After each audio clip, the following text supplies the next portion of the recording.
Welcome to the Hatchet Hollow tonight for tonight's Homecoming 2020 as the Washington Hatchets get set for the Pike Central Chargers. Judge Bob Arthur, our PA announcer, now bringing you the homecoming court on the field.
Julie Ryder. His activities include football, wrestling, track and field. He plans to attend college and get a degree in mechanical engineering.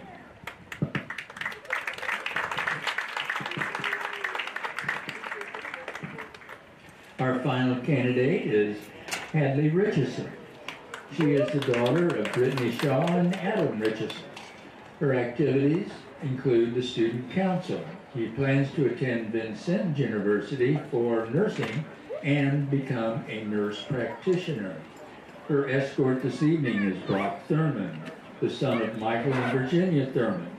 He is involved in football, and his future plans are to participate in the AMT program through Vincennes University.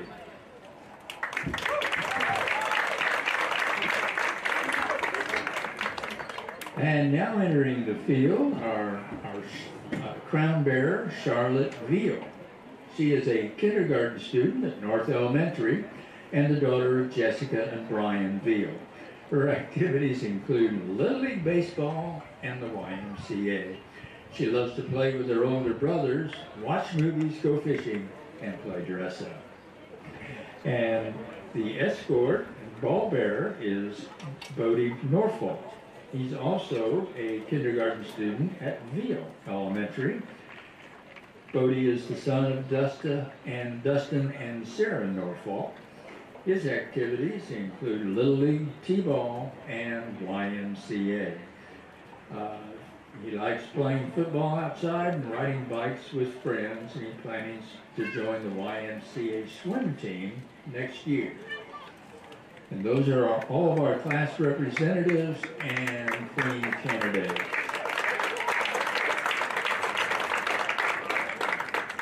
And the 2020 homecoming queen is Adrada Nikowska. I'm sorry.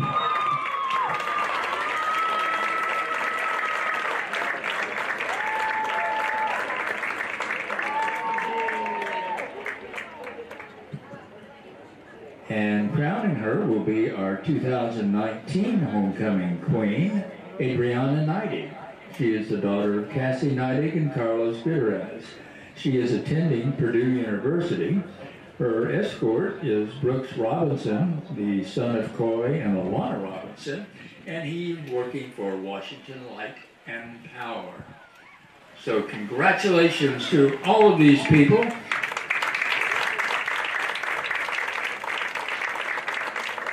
Due to the COVID restrictions, we will not be having a parade, or there will not be any floats as well.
White River Trophy. Mark, I tell you what, technical difficulties, that makes us a better individual, a better team, does it not? Puts you to the test, that's for sure. I see you're a little bit red over there. We're going to get through it, though. Stand by for Hatchet football tonight as Homecoming 2020 is in full swing here on WAMW. Pre-game coverage brought to you by Bobcat of Daviess County. More on the way after this.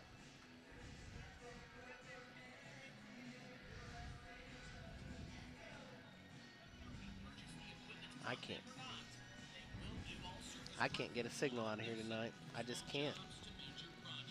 I've never seen anything like it in my life. Does that keep us off the air or just the TV stream? No, it's us. Oh, gosh.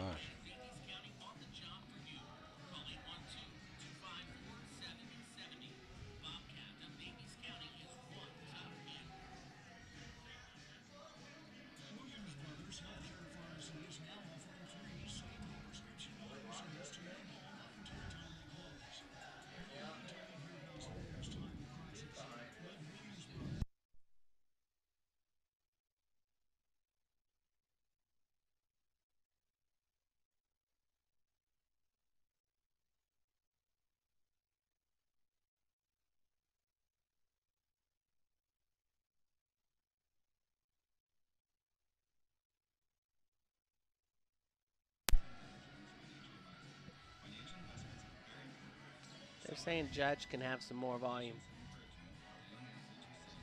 Is he? Let me get closer to the mic.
Best laid plans, Mark. That's what I always say.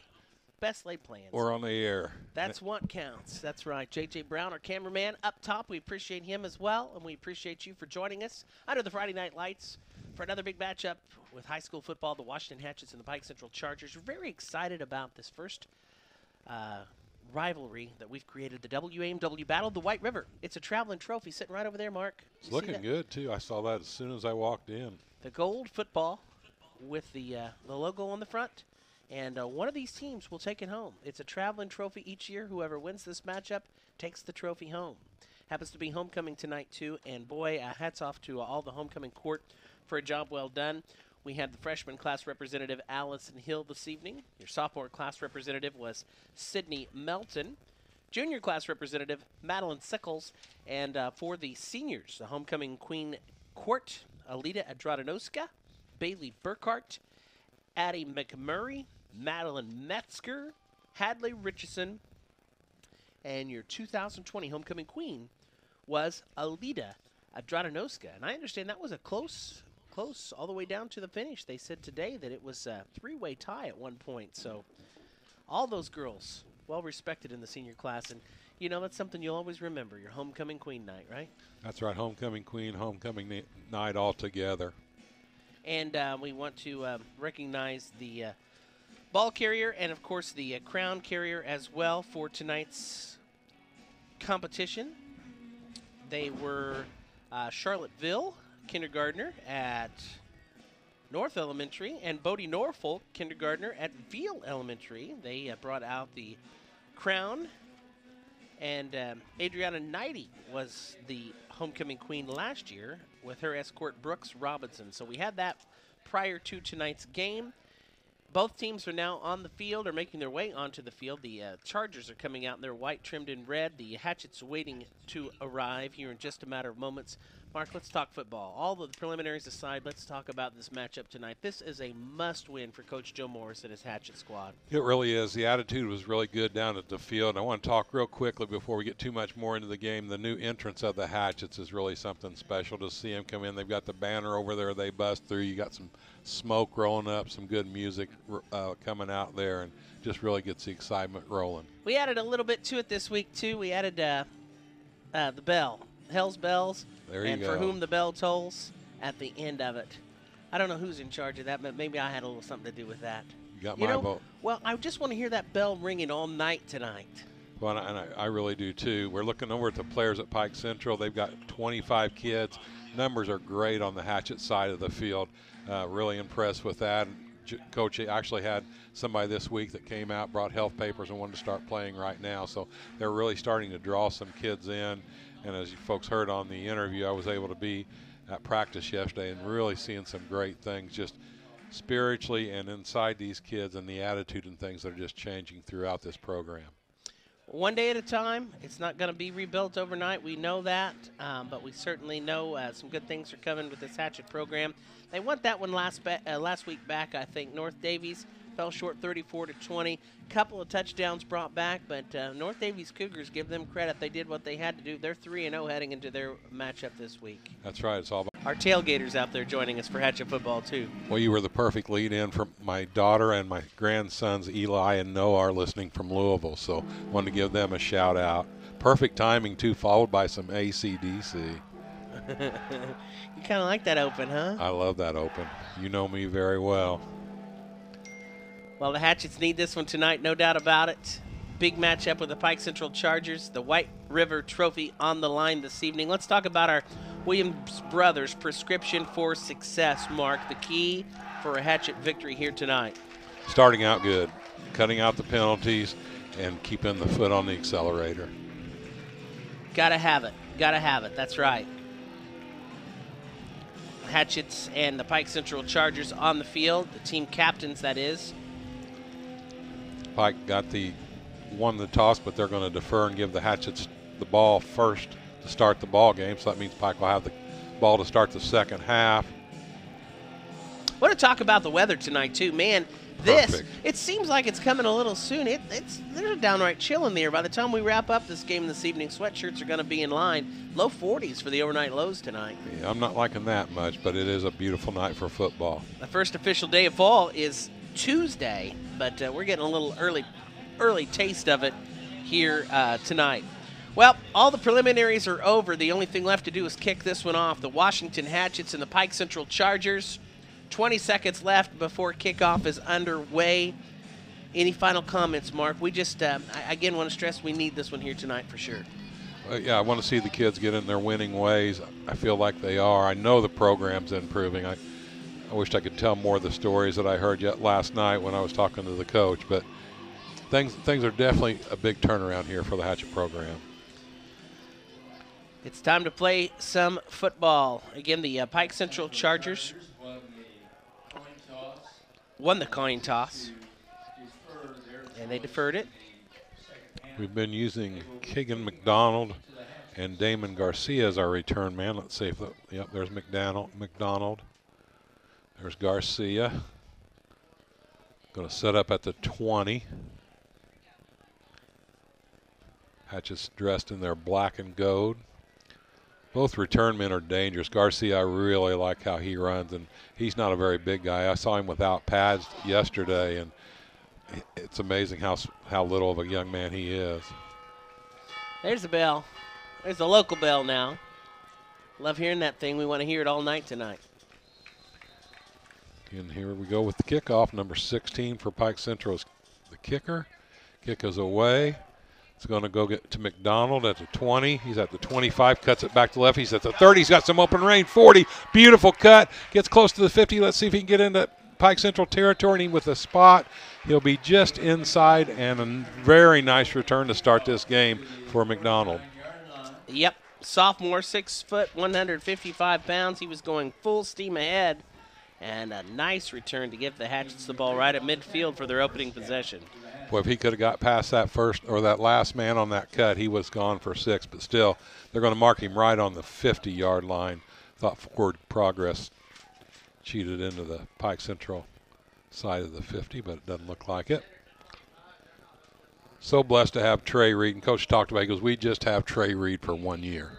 That's all we've got him for. Good arm. Last week I thought he made some good, quicker decisions. That's something that he has been working on. Likes to start out of the shotgun, and that's where he's going to start. He's got Holtzclaw to his right, Perkins to his left. Receiver split wide on each side. Here, Trey's calling it out now. Looks like we might have got started early. It's a reverse halfback pass, a little trickery, trying to go back to Trey Reed. So we did a little trick play to start this ball game out, but not able to complete it. Simon Parsons showing a little bit of what kind of arm he's got there. Usually a receiver for Trey Reed. Instead, he's the passer and throwing to Reed. That was a reverse to Parsons, and then, as you mentioned, Dwayne trying to find Reed out in the flat on the right. Took a little bit too long to develop. 2nd and 10 right at the 50 for the Hatchets. High backfield this time for Reed. Holtzclaw's in front of Perkins. Receiver split wide to each side. Oh, we got an early start that time. That's going to be 5 against the Hatchets. Is it someone jumped on the offense? Well, actually, a couple guys jumped on the offensive side of the ball. It's going to bring 2nd and 15 yards now as they mark the 5. That's one thing we don't need is to pick up where the penalties left off last week. We had over 180 yards in penalties combined between the two teams. Made for a long night, Mark. It definitely did. My backside was pretty sore. Reed is in the shotgun this time. Holtzclaw and Perkins remain in the backfield with him. Good snap. Handoff goes to Perkins. Perkins trying to find some room off to the left side, and nicely played by Pike Central. There was no gain on the run, with Perkins getting shut down pretty quickly. Chargers came to play tonight. Stephen Krieg, senior, brought him down. So it's going to be a 3rd and 15 now on the 45 for the Hatchets. Need a big play here. Yes, we do. I want to mention our statistician is gone tonight, Chris Durr. So Mike Myers, if you're listening, any help would be greatly appreciated on our stats. Yep, Chris will be back next week, but certainly miss him on homecoming tonight for sure. Shotgun for Reed. Holtzclaw the only man in the backfield. He's got 2 Guys split inside the wide receivers, looking to find somebody open. He's got a man across the middle, trying to go to Carrico, but good coverage as Pike Central came ready to play tonight, Dwayne. Yeah, they did. 3 and out. Excellent coverage by the Chargers there, and a nice pass by Reed. He shot that one right at him. That was where it needed to be. Just good coverage by the Chargers. Yeah, we wanted to try to exploit the middle of the field that's overlooked a lot in high school football, and that time just not able to make the completion. Hatchett's going to go for it, I believe. No, punting he's team's gonna in. punt it. Just Trey kicks and throws for the Hatchets. Well, and that puts it as a danger. You know, if it wasn't such a long, he can always keep it and do the fake. But, late man coming on the field. Something Coach has really been trying to work on. Reed standing at the 33. Here comes the punt. A line driver hits it to 20, takes a Hatchet bounce and rolls out of bounds. That looks like about the 11, maybe 12-yard line. So got the Pike Central Chargers pushed back deep. Hey, there's Matt Merrill making an appearance on the. Yeah, I saw him down there earlier. He and his wife are here enjoying the game this evening.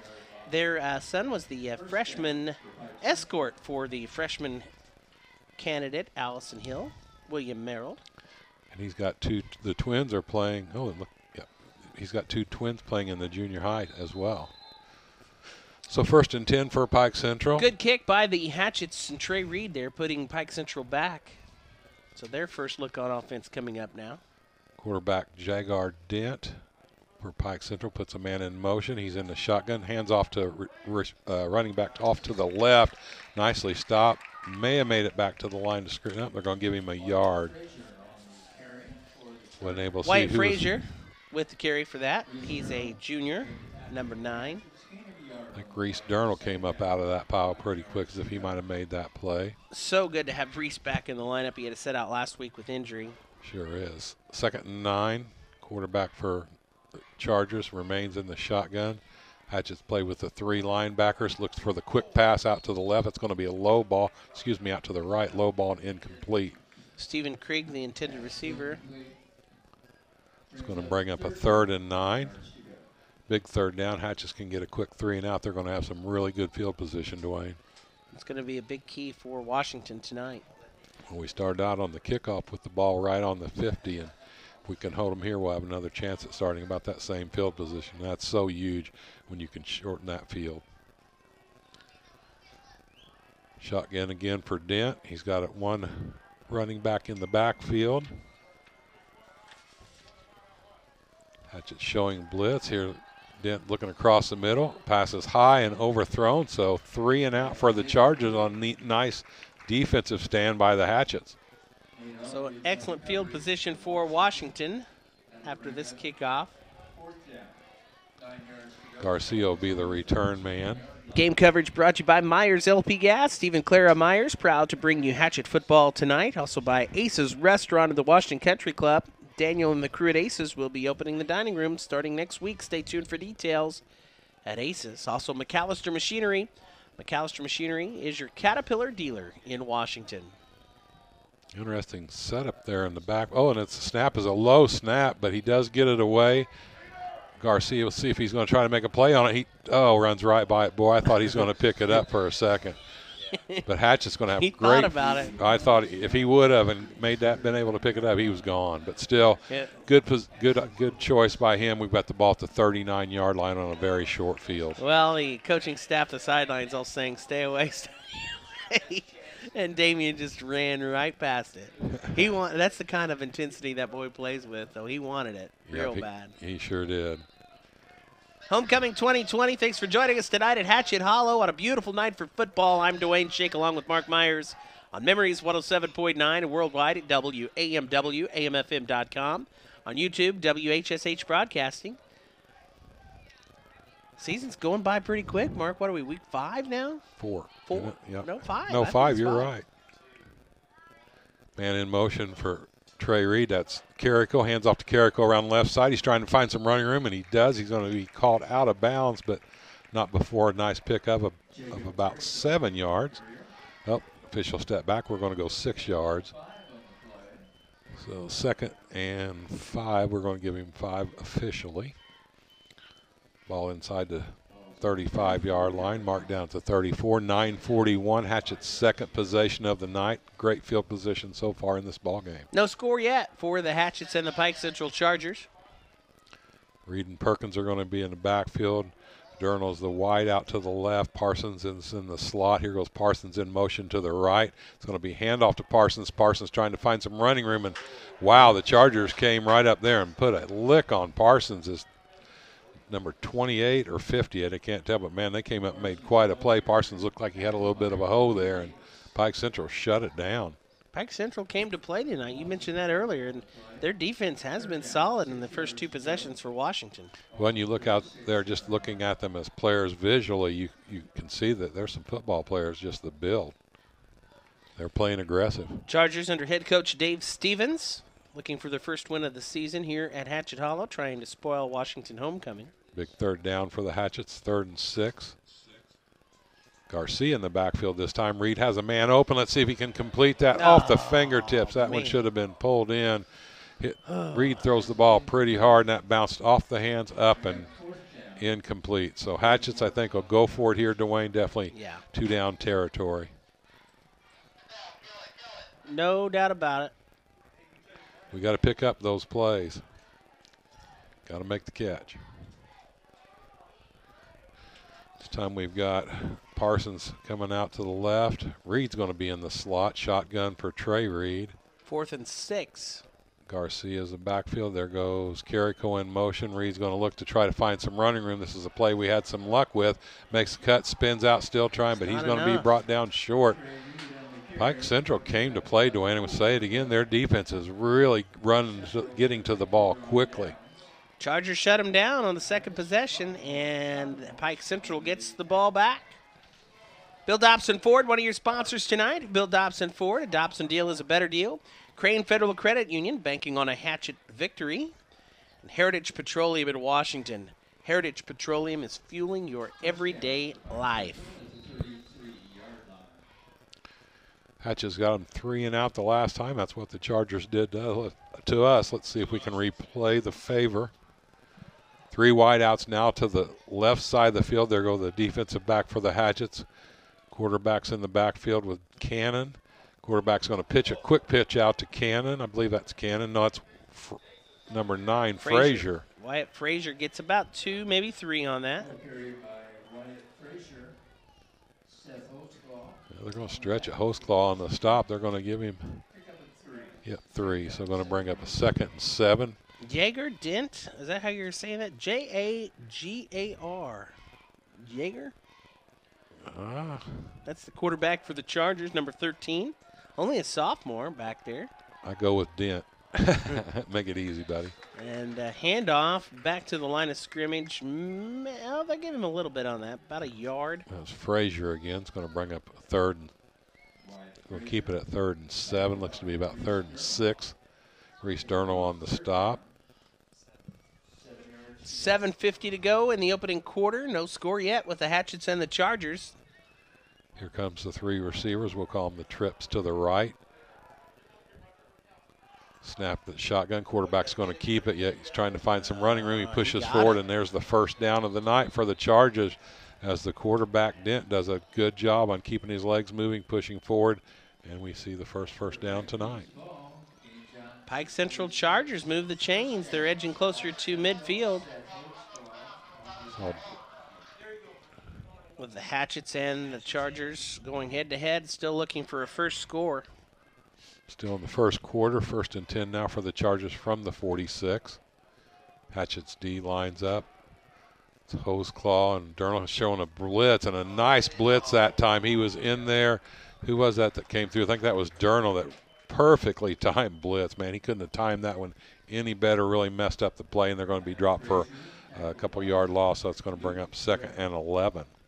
Hatchet's D-line a little bit short. Jack Fry and Brock Thurman out of the lineup tonight after ejections from last week's game. So we're certainly feeling missing those guys tonight for sure. Definitely so. We didn't realize it last week, the different folks that played, and some different faces are going to get in there tonight too. 2nd and 11. Shotgun for Dent again. He's got Frazier as his running back. Oh, the ball's loose. Let's get it, Hatchets, and it is recovered by the Hatchets.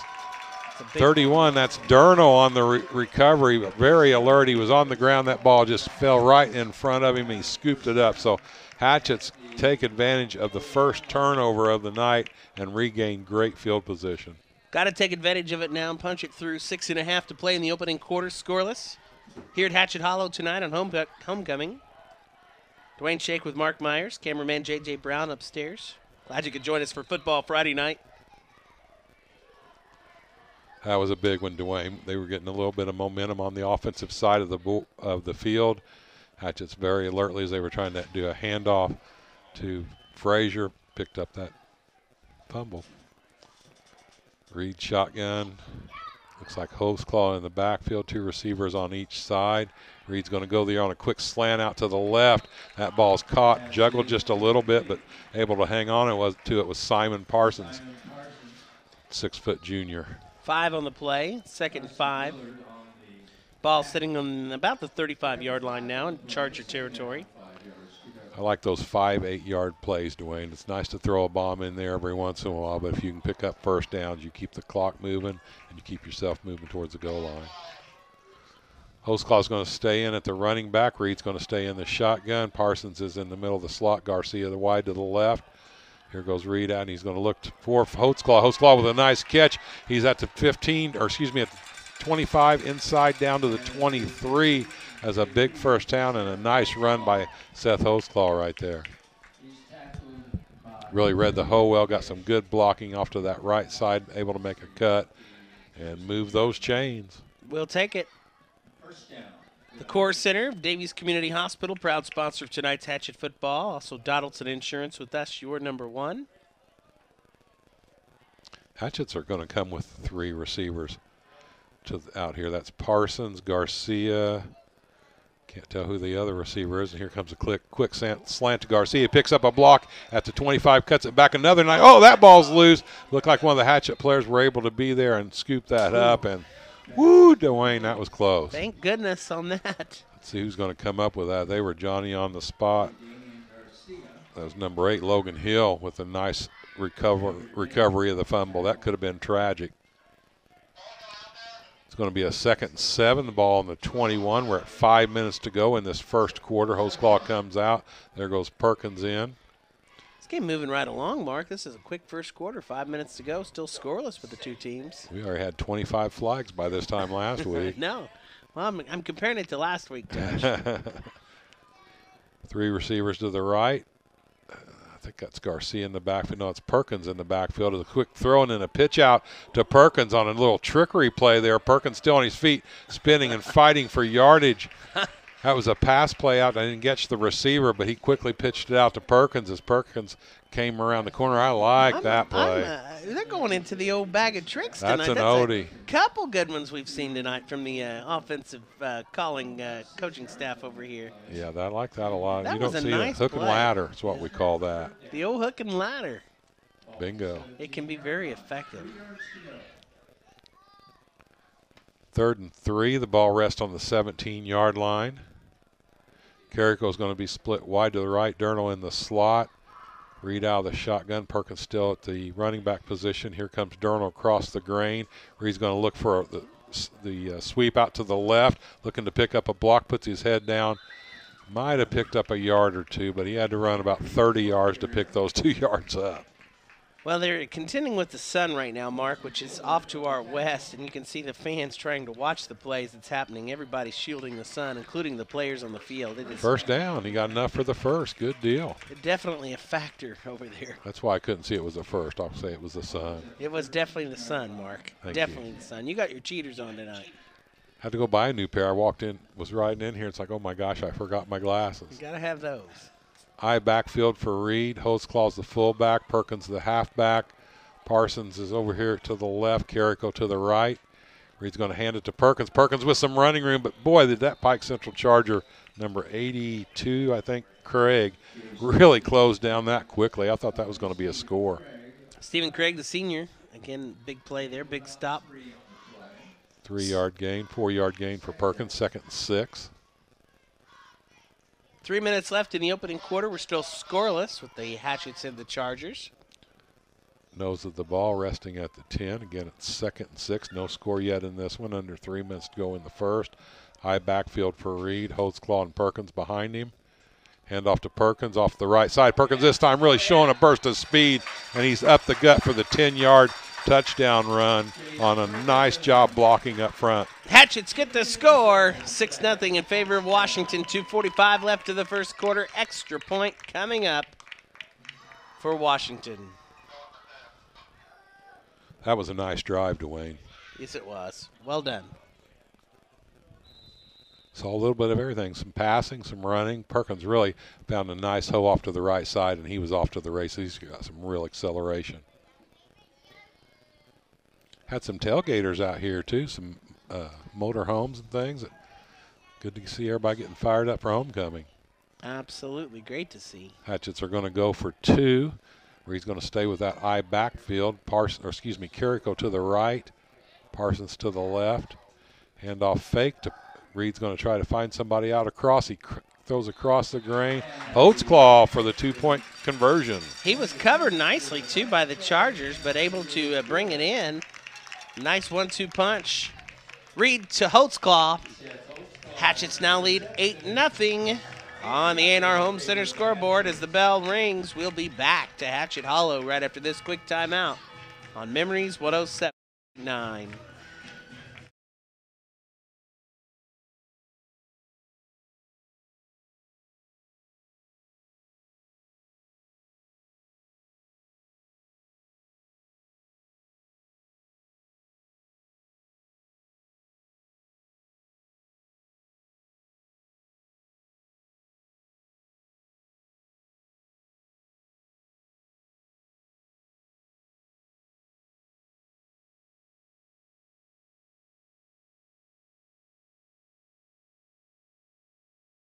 Shake with Mark Myers as the Hatchets get set to kick it off, leading 8-0 now on the A&R Home Center scoreboard after the first score with 2:45 left to play in the first quarter.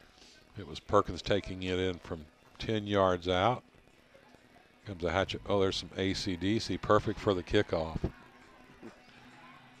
I think you're liking the new speakers, aren't you, I am. Mark? I'm loving it. Thank you for that. Holtzclaw is going to be kicking it off for the Hatchets. Morton and Gish are the return men. They're waiting at the, about the 10-yard line. See if Holtzclaw puts it back that deep. This is a dangerous one. Let's see if the return man for Pike's able to get it. Hey, hats off to him. That was a tough high, not a very deep kick.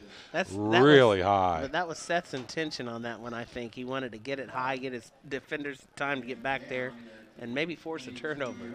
Because Seth can put that boot out there if he needs to. That was well played by the Pike Central. I didn't think he was going to bring that in. I thought we were going to see a turnover by him again. So Pike Central is going to take off. 2:43 left to go in the first. The Hatchets up 8-0. Pike's going to have the ball at the 32-yard line. We also have a concession with runners tonight. They have boats, pizza, beverages, and everything. Go see your concession stands.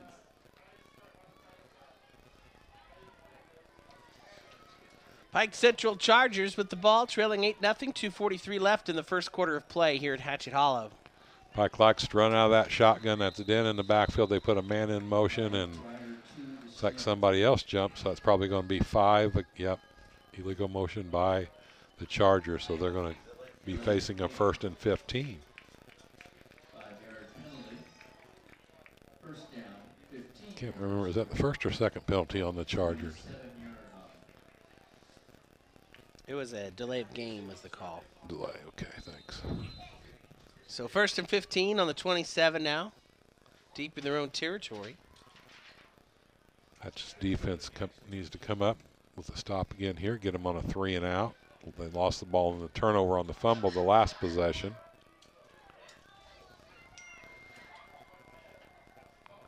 It's going to stay in the shotgun. He's got Frazier just right off to his left shoulder, and it's going to be handoff to Frazier, and he is just engulfed right there as a huge play.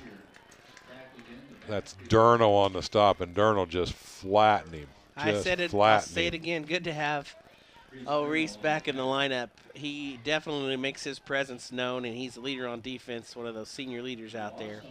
If you missed it earlier, the homecoming queen was crowned before our game tonight. Alida Adranoska is the 2020 Hatchet homecoming queen. Congratulations to Alida. Shotgun for Den again. He hands it out. Pike trying to get a little trickery as they try the reverse. The running back for Pike does a nice job getting a couple hatchets to miss. Back to about the line of scrimmage, though. Still got a lot of ground to make. They did.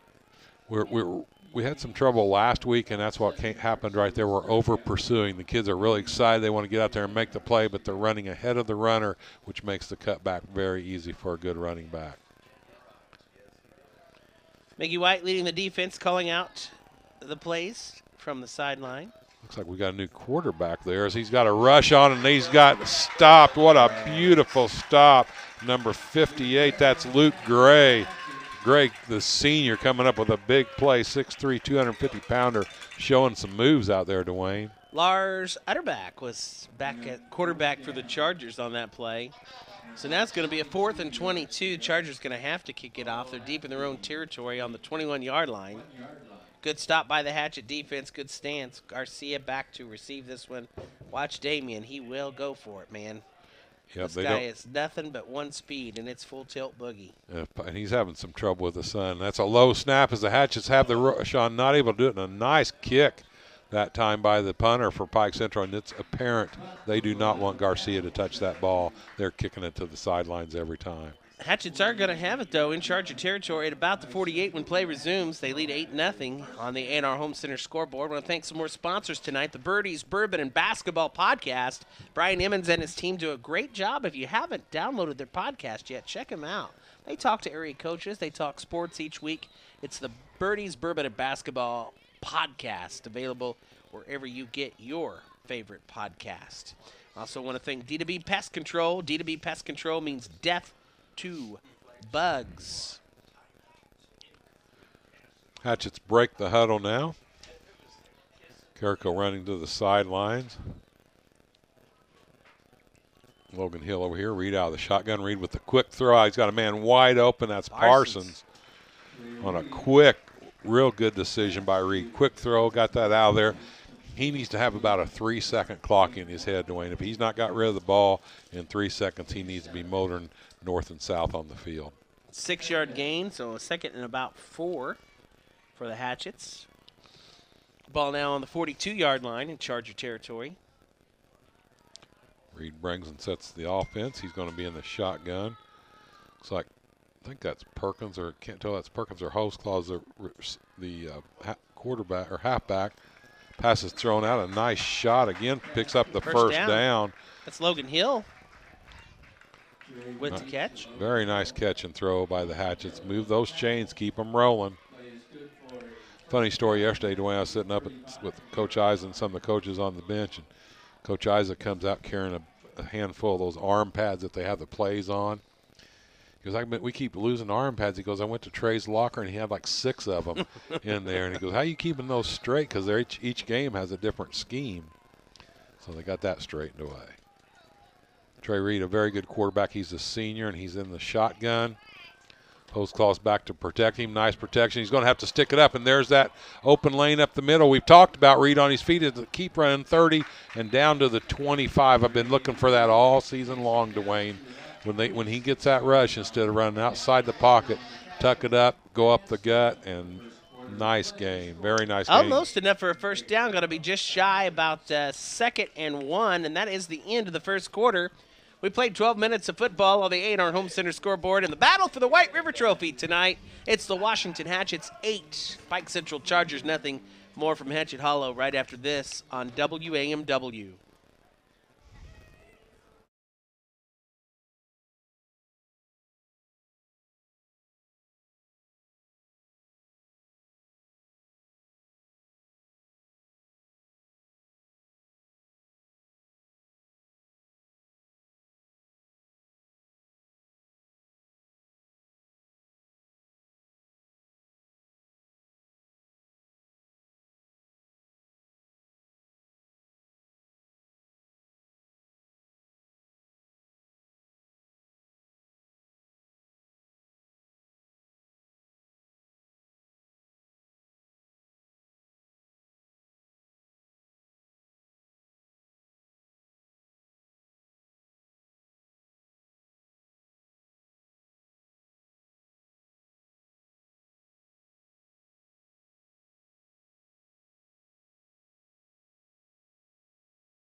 With Mark Myers and fans watching, listening at home, Casey Brook, hello, and the boys are enjoying Papa on the call tonight. Mark Myers, look at that smile on Papa's face over there. We're a little bit partial. Eli and Noah and I are good buds. Let me tell you. You talk football with those boys, I'll bet you a little bit. We talk everything, but you know it. That's right. 6-4. No, 7 and. Oh, I got myself in trouble now. Now you've done it. Text me your ages, boys. You should know better than that. They're between 7 and 4. Well, there you go. You Leave covered it yourself. 6 and 4. You covered yourself there.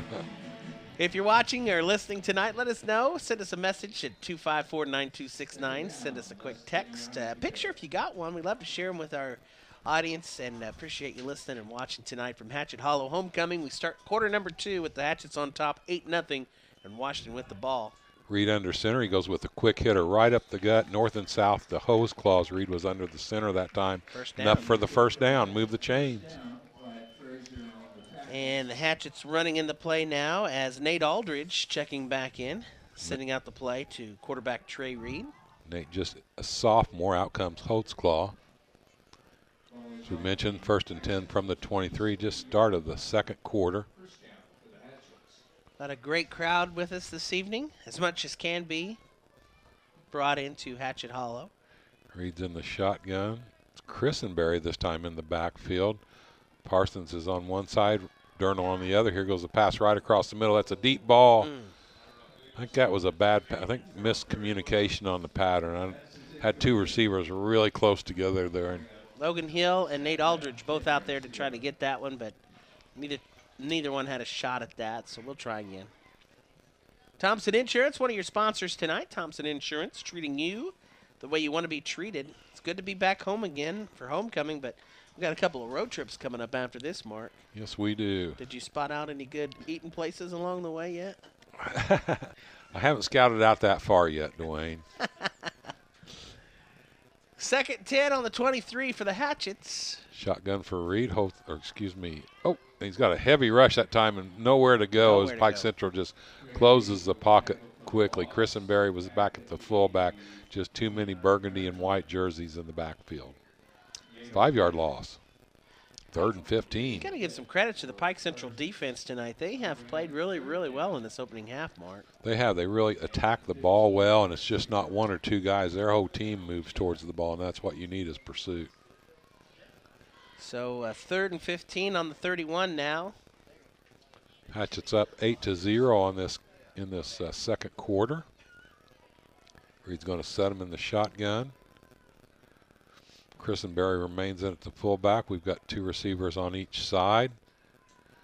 Reed's going to look to the air. Here he is, flushed out the pocket again. He finds a running room right up the middle, makes a cut, spins out. He's at 30, 20, and he's in. What a nice run by Trey Reed on the 30-yard touchdown run. Yeah.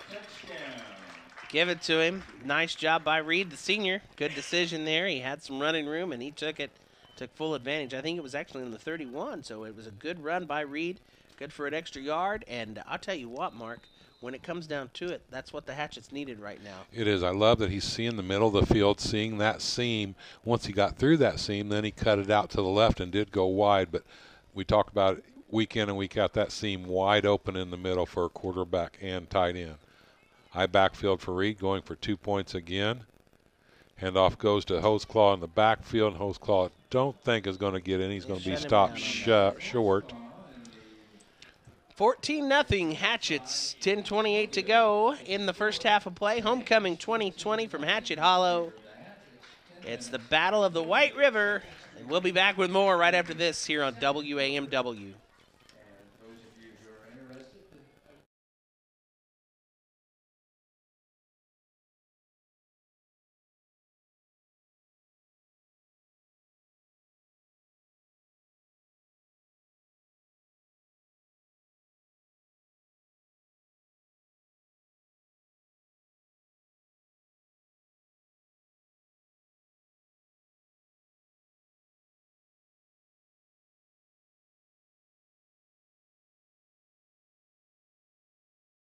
Wayne Shake with Mark Myers. Again, the Hatchets get some insurance. They lead now 14-0 on the A&R Home Center scoreboard.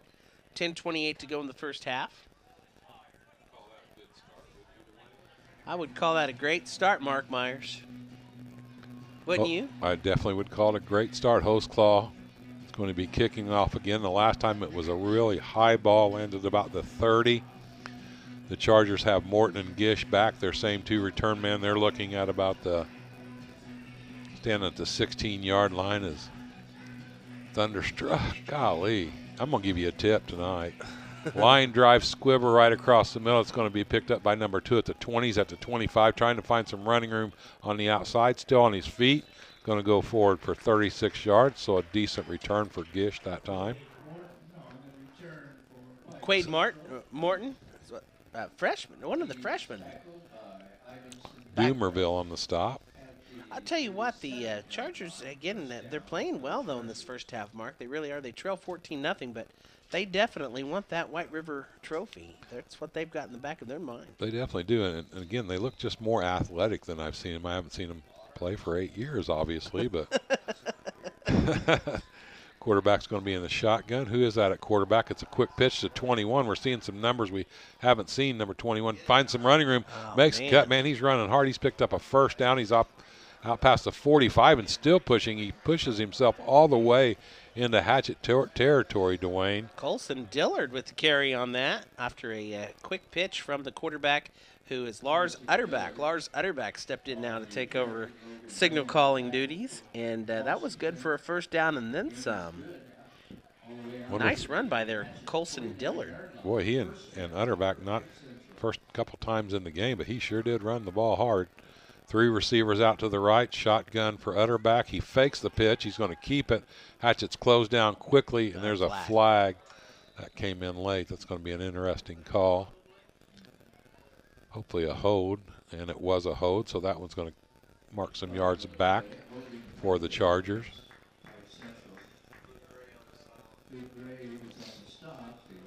Luke Gray, as you hear Judge Arthur in the background calling out.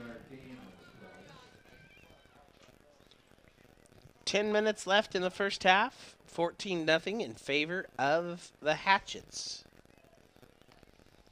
Here comes Ramirez running out. He's been getting a lot of playing time, and Johnny Lego comes into the game. Good to see Johnny back out on the field. He's been fighting some injuries, so he's a stud. 5'11", 285-pound offensive and defensive lineman. Big force up there for sure. Hatchet's glad to have him back. Shotgun for the quarterback, Utterback. Puts a man in motion. Utterback's going to throw the quick toss out. He's got a man, but closed down quickly by the defensive back for the Hatchets. One-on-one and a nice stop. Was that Memring on the stop? Whoever it is, he came up limping. Hurt. Help me Can't with see a number yet. It's Aldridge. Aldridge.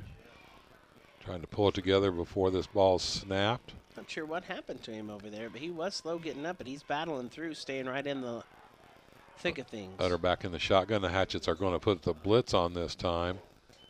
See if the Hatchets jumped a little early. The ball's still there on the ground unless they were drawn off sides. See who's going to.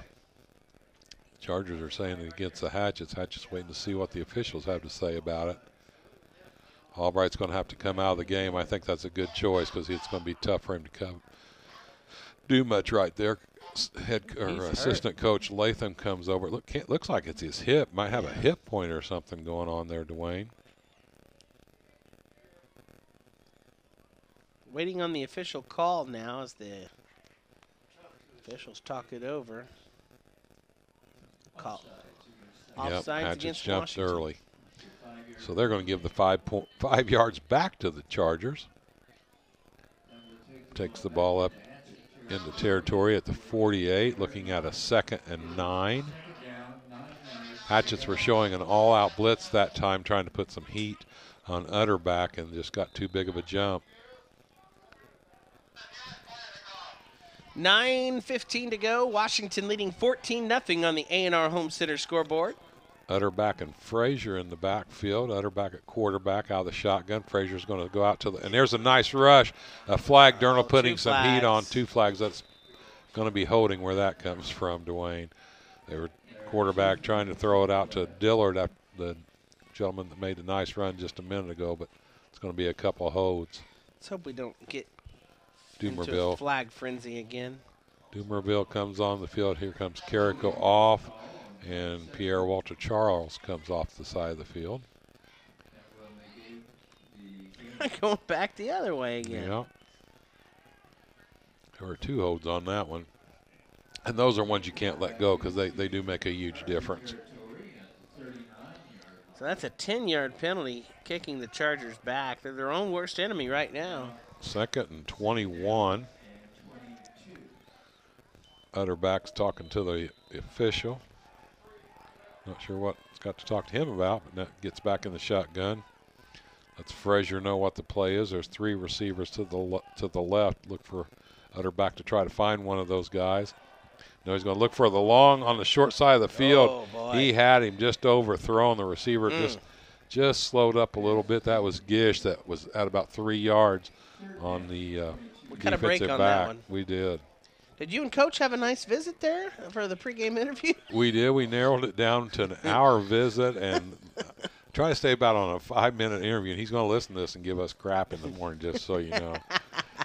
Stretched it out to 7 minutes. But Coach Isa is coaching me up on it just a little bit. Shotgun for Utterback. 3rd and 21 now for the Durnall Chargers. showing blitz, and there's Durnall right up the gut as Utterback tries to throw the ball out. Lego and Durnall putting heat on Utterback, and he just has to get rid of that ball quickly. Also in that was Luke Gray was in that backfield too. Chargers forced to kick it off here with 8:52 left. Washington leading 14-0 on the A&R Home Center scoreboard. Mark mentioned our visit with the coach. We do it every Saturday live at Benji's, 800 East National Highway. Be sure to join us tomorrow for the Coach Joe Moore Show at 8:10 a.m. Come out and have breakfast with us. We'll recap this game and look to next week of Hatchet football tomorrow morning at 8:10 on WAMW. Here's a punt away, and it's blocked. The ball's down. It's loose, and the Hatchets. What a great play on special teams. Luke Gray with his 2nd fumble recovery of the night, Dwayne. Good job by Luke. He's had a big night tonight. He has had. Going back to Benji's, want to say a shout out to Kayla, the waitress that takes care of us in there every Saturday. She does a good job. She sure does. She does a great job. She's got us down, doesn't she? Knows what we're ordering already, doesn't she? You forgot to order for Shelly last week, and she asked you about it. She was on top of it. So Hatchets with great field position on a 1st and 10 ball on the 29-yard line in Charger territory. I like that defensive call. I like him going for that block, and results in some outstanding field position for the Hatchets. Reed puts a man in motion out of the shotgun. He fakes it. He's going to look to find somebody open. He's got a man deep. That's way up there. That would be a beautiful pass if completed off the fingertips of Parsons. Yep. Man, he was fading away, though, through that, fading away, and still got that ball off. And that was about a 36-yard pass. Yep. He's got an arm. Man, Durnall's going to run the play in. 2 guys come out. That's Garcia and Parsons. Hopefully another guy went in. I didn't see the other one go in. No, Logan Hill, I'm sorry, coming out. Washington Chrysler Center, proud sponsor of tonight's game. Ram Power Days and Jeep Adventure Days in full swing. See the sales team at the Washington Chrysler Center for your next ride in downtown Washington. High backfield for Reed. Here's the pitch out to Perkins. Perkins cuts around the 30, cuts it into the 25, spins, still on his feet, fighting inside the 20. He's not going to go down, and what a run inside the 15, down at the 14, Dwayne. Jace Perkins, he's a horse. He really is. He's a force. He's just tough. Keeps those legs moving, and excellent yardage for a first down, moving the chains. Well, that was a nice plant and cut up the field for sure, too, to end that play up.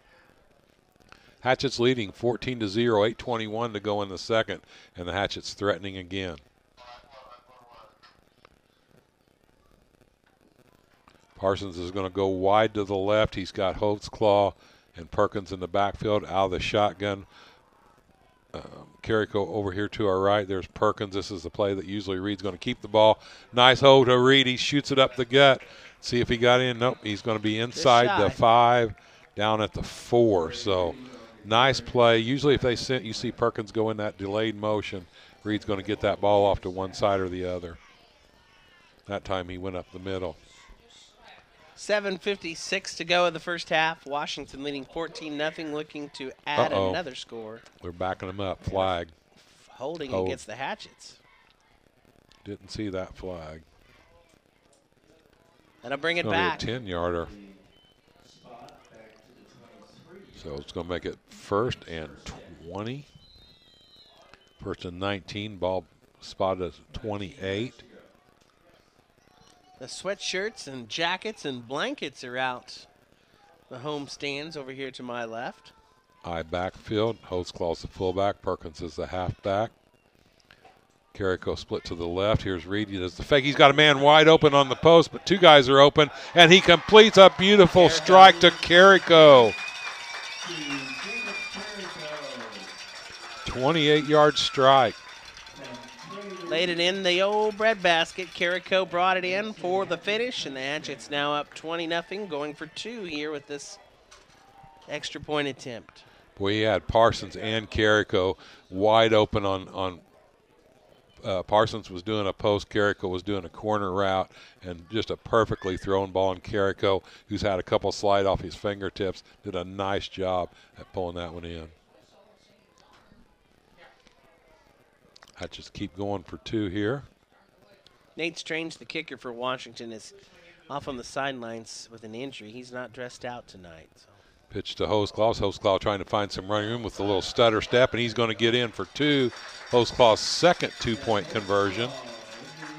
22-0 in favor of the Washington Hatchets on Homecoming 2020.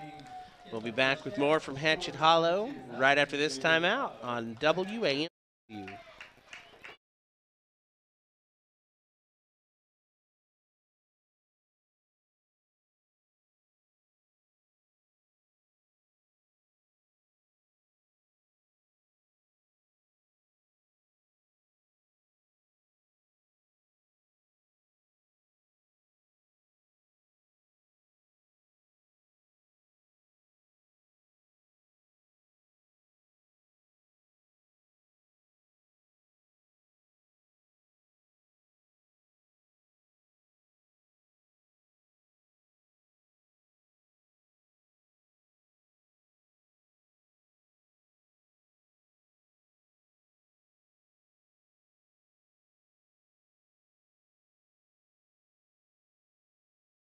Washington Hatchets are leading the Pike Central Chargers now 22-0, set to kick it off. Garcia, the kicker. Garcia with a line drive squibber is going to, oh, that one's going to be blown dead. Hatchets off sides. He's going to move it back. Hatchets are definitely trying to put that squib or hard kick ball to try to create a turnover. Not an onside kick, but definitely a knuckleball up the gut. I am beginning to firmly believe that any player on the Hatchets can now kick the ball. We've had a chance to witness at least 5 or 6 different players kicking this season. Garcia had a nice little leg on that. Pretty big gap between the return man. They've got the 3 here at the 40, and then the guys that are looking to return the kick at the 20. Garcia this time gets some air underneath it. Return man catches on the run. He's at the 35. 30, 40, uh-oh, he's breaking it loose, but Hatchet's able to pull him down, but not before a nice return. That was Garcia on the stop, the kicker. Pike Central is going to start on the 49-yard in Hatchet territory. Quade Morton, I should say, the kickoff returner. He's just a freshman, but nice positive yardage there for Morton. Well, and he read it perfectly. He caught that ball on the run within stride, and when you're able to do that, then he had 10 yards immediately that he picked up before anybody even touched him. See if Utterback's still in at quarterback. Looks like that he is. Looks like Frazier's going to stay at the running back. Hatchet's showing blitz again. We've seen a lot of blitz. That's Durnall. Chargers try to throw it out, and they complete the little screen pass, trying to take advantage of the Hatchet blitz. Luke Gray back there and put a hit on Utterback. Uh-oh, there's a flag. It's going to be a 15-yard roughing the passer penalty. We cannot have that. No.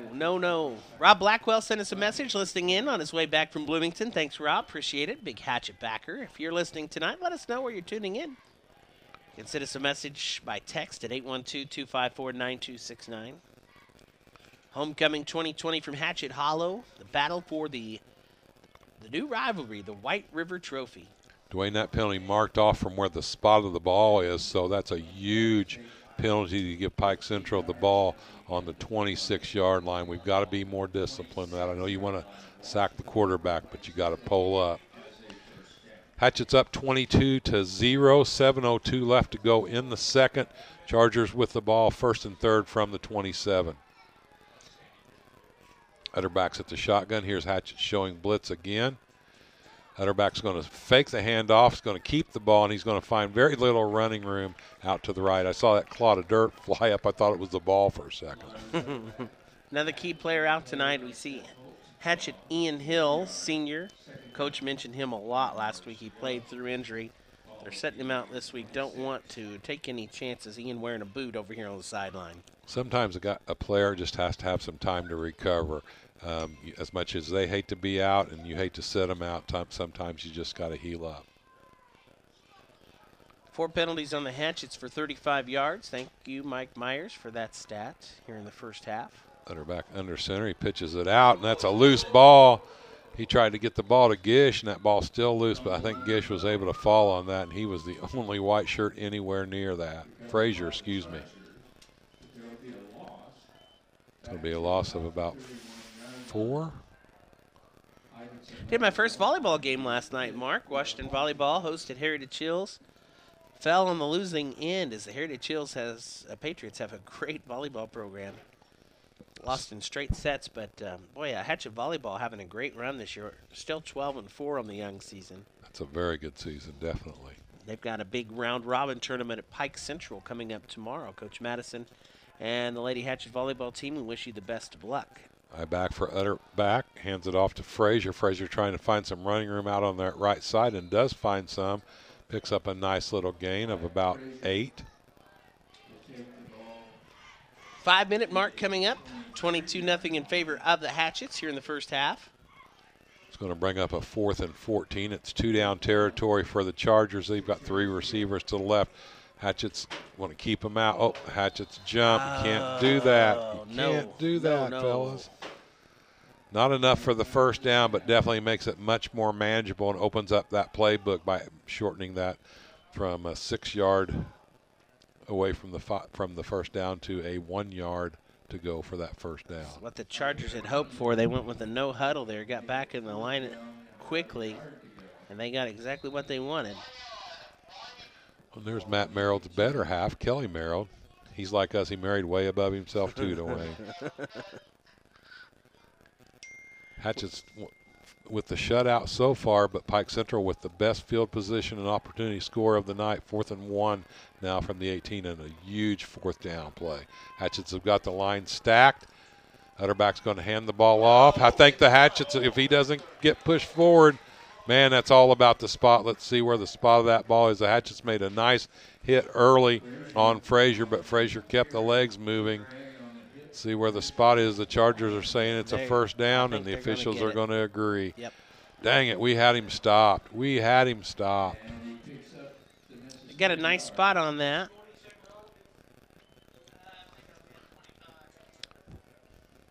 Well, it's going to be 1st and to go. Let's see. 1st and 10 from the 18. Shotgun for Utterback. There's Durnall showing the blitz again. Utterback's going to change the play.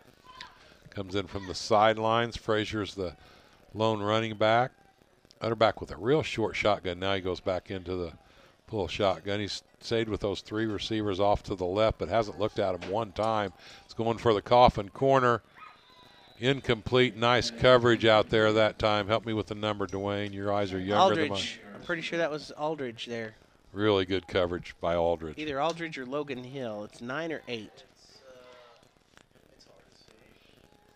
Yeah, these numbers are tough. I think tonight. it is Aldridge. I'm pretty sure it's Aldridge. 4:43 left to go, first half. Now a timeout on the field. Hatchet Timeout reminds you that Davies Community Hospital's Core Center is one of our proud sponsors. They provide the athletic Support for the Washington Hatchets. Mandy Petro is our athletic trainer. She follows the teams home and away and does a tremendous job. Core Center, state-of-the-art facility, Main Street, downtown Washington, for rehabilitation at its best. Visit the Davies Community Hospital Core Center, Main Street, downtown Washington. Of course, we have the band. Sure was a shame. I missed the homecoming parade today and all the festivities. That's the first time in my 42 years, I've not seen a homecoming parade, Mark. Man, no turkey trot, no White River. A rough month for sure. The Davies County Chamber of Commerce Wine and Brew Fest is also canceled. That would have been next weekend. Of course, this weekend would have been the Car Fest and Cruise In. And man, this weather would be perfect for a cruise, wouldn't it? It would. 50th anniversary, did I hear that on the... 50th anniversary of the club. They are still celebrating 50 years, and we give a big salute and shout out to all the members of the 20th Century Chevy Car Club for their service to the community. And that is one of the premier car shows in this part of the Midwest. Oh, yeah, it brings them from far and wide. It's awesome. Those guys have done a great job, and how they've given back to the community, outstanding. Both teams back out on the field. The whistle has blown. It's 22-0 in favor of the Hatchets. 4:43 left in the first half.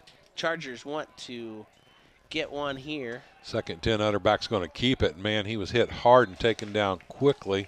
I think they went back to a Dent now. I think that was Dent that got that pitch. Trying to see, I think that was Lego on the stop. Yep, it was Lego. And you're right, Dwayne. I think they have gone back. Well, now Dent nope, Utterback's there. Now Dent goes over to the sideline. He just came in for that one play. This time the trips are to the right, but he's not looked to him listed. But this time he is going to try to find good pressure, puts the ball up there. No good.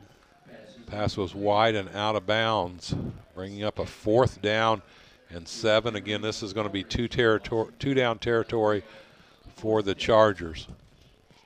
Important stop for the Hatchets. You want to keep them out of the end zone.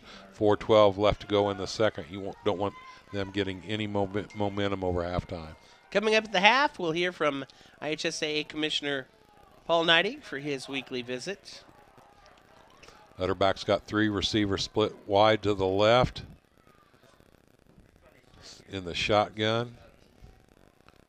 Keeps Frazier there. He's looked away from those 3 receivers, and this time nice pressure in that pocket. Collapses. That's another stop by Luke Gray, the Hatchet senior. He's pumped on his final homecoming game. Boy, he has had quite tonight. He's had a second sack on the night, a fumble recovery. What a night for Luke Gray. Big Al just got the meat on the grill. Look at that, Mark. Send us a picture. I need more than a picture. Alan Brown and Andrelis again tonight. Joan Jett rocking the spot with us, too. 4:07, 1st and 10 for the Hatchets as they get the ball back, leading 22-0 on the A&R Home Center scoreboard. 1st and 10, the ball at the 24. Plenty of time with 4 minutes for the Hatchets to put another one in the end zone. Reed's going to go up underneath the center. Tight formation, eye backfield, hose claw. He fakes it to Perkins. He's got a big rush. He's got to get rid of that ball. That's a dangerous one. Oh, boy, that's one that Reed lucked out. That was a ball he shouldn't have thrown. Trying to avoid the sack, I understand it. But Morton, number 2 for the Chargers, a real opportunity to pick that one for a pick 6. Boy, we caught a break, and Morton's going to be seeing that one in his sleep tonight. Yep. His eyes got big. The ball got small. Whew. That could have been very dangerous. Again, those folks just joining us, we're 22-0. Hatchets in charge. 4:01 left to go in the second on a beautiful homecoming night. The black and gold flags up here, top of the home section of the bleachers. Reed out of the shotgun again. He looks right across the middle that time, though. Durnall really well covered. Not open at all. No chance to get that one. 3rd and 10. We need to pick up a 1st down here, Dwayne. 3rd down, 10 yards to go. Hatchets have played a good first half. Had a good first half last week. Here comes Perkins and Hoseclaw out. Let's see who's gone in for them. Guessing that's going to be timeout as the Hatchets want to talk about this big 3rd and 10 with the ball at the 24 of the Hatchets. Timeout on the field with 3:57 left to go. Washington 22, Pike Central nothing. Homecoming 2020. Again, if you missed it earlier, the new homecoming queen for Washington, Alida Adranoska. Bob, you want to say that name for us? I think Logan Hill was the escort. Yeah, I'm glad you're taking that one over. Bob, you did a fine job. You did a fine job. Judge Bob Arthur, PA announcer. What is this? His second year doing that? What did he say? 27 years? Is that right, Bob? Or 37? 83? 83 is when he started. So, celebrating his 37th year. DJ Joe Addington on the spinning the tunes. Field looks great tonight, by the way. It's an excellent facility here at Washington High School as we enjoy homecoming and a big night. Pike Central brought some good fans off to the far side. And, of course, the Hatchet home base maxed out 250, and then we did get the extra 100 student section in the bleachers under the scoreboard on the far end zone. Hatchet's up 22-0, but would really like to get a first down and put some more points on yet in this first half. Look for Reed to go to the air. He's got two receivers wide to the right and two to the left. Shotgun, that's Garcia in the backfield, and Perkins, and Reed running for his life, puts it out there quick. That one's going to be incomplete, and we're going to see the second punt of the night for the Hatchets. You know, we keep mentioning the new homecoming queen. We should mention that's Tony's daughter, Benji's, but he's a proud dad tonight. Hey, there you go. He'll be cooking up our breakfast tomorrow morning at Benji's with our visit with the coach. So that's been really fun, too, and I encourage people to tune in, and we've had a lot of listeners. It's a pretty cool deal. Recapping the game and looking to next week, the Coach's Corner with Coach Joe Morris coming up tomorrow morning at 8:10. Hatchets a quick 3-and-out. Good job by the Charger defense there. Trey Reed back to kick it for Washington. 3 attempted passes on those downs. Reed the punter, as you mentioned. He got a lot of pressure, but a high end-over-end signal for the fair catch. Nicely caught by the Chargers. Chargers are going to take over at about the 48. You know, it's 22-0. Washington right now in control, but really got to give the Chargers credit. They have stuck with their game plan, and they've made some big stops tonight. They have, and they're not out of this ball game. We saw that last week. The Hatchets jumped to that early lead, and the Cougars just kept fighting. But important not to let the Chargers get any points in this first half. Cougars are at North Central. They're 3-0 heading into this week. Vincent's Lincoln Alice's have a tough road trip to Castle. Boy, that conference they jumped into, all those Evansville schools. No doubt. Castle tonight, they've got a rough road. Oh. Hutter back tries the quick pass play. They were looking to do the hook and ladder, but the Hatchets make the nice stop. They were going to do the hook and ladder that time with Frazier, and the Hatchets were able to close that down. Southwest Indiana Sports has a pick'ems, and I run a copy of that. They got Linton at Boonville. They got Boonville winning that one 28-20. They've got Castle beating Lincoln 27-10. Central and the Wrights Bears 38-14 for the Bears, and they're picking this game 34-12 with the Hatchets. Utterback is in the shotgun. Frazier back there with him. Utterback trying to find some room, and he's got a man out front. Oh, and man. Boy, that was nicely defended. Parsons laying out there. Logan Hill, laying out there. I get those two guys missed up a lot. Those numbers look very similar from this distance. But he just was able to get a fingertip on that and knock it out of that receiver's Utterback, arms. though, showing some nice arm strength there. He laid that one right where he needed to. He is, and he was trying to find Dillard. I'm really, honestly, Dwayne, surprised they're not getting number 21 Dillard more involved in this ball game. He really showed some bright running in that first quarter, and just not seeing him go to him other than that time right there.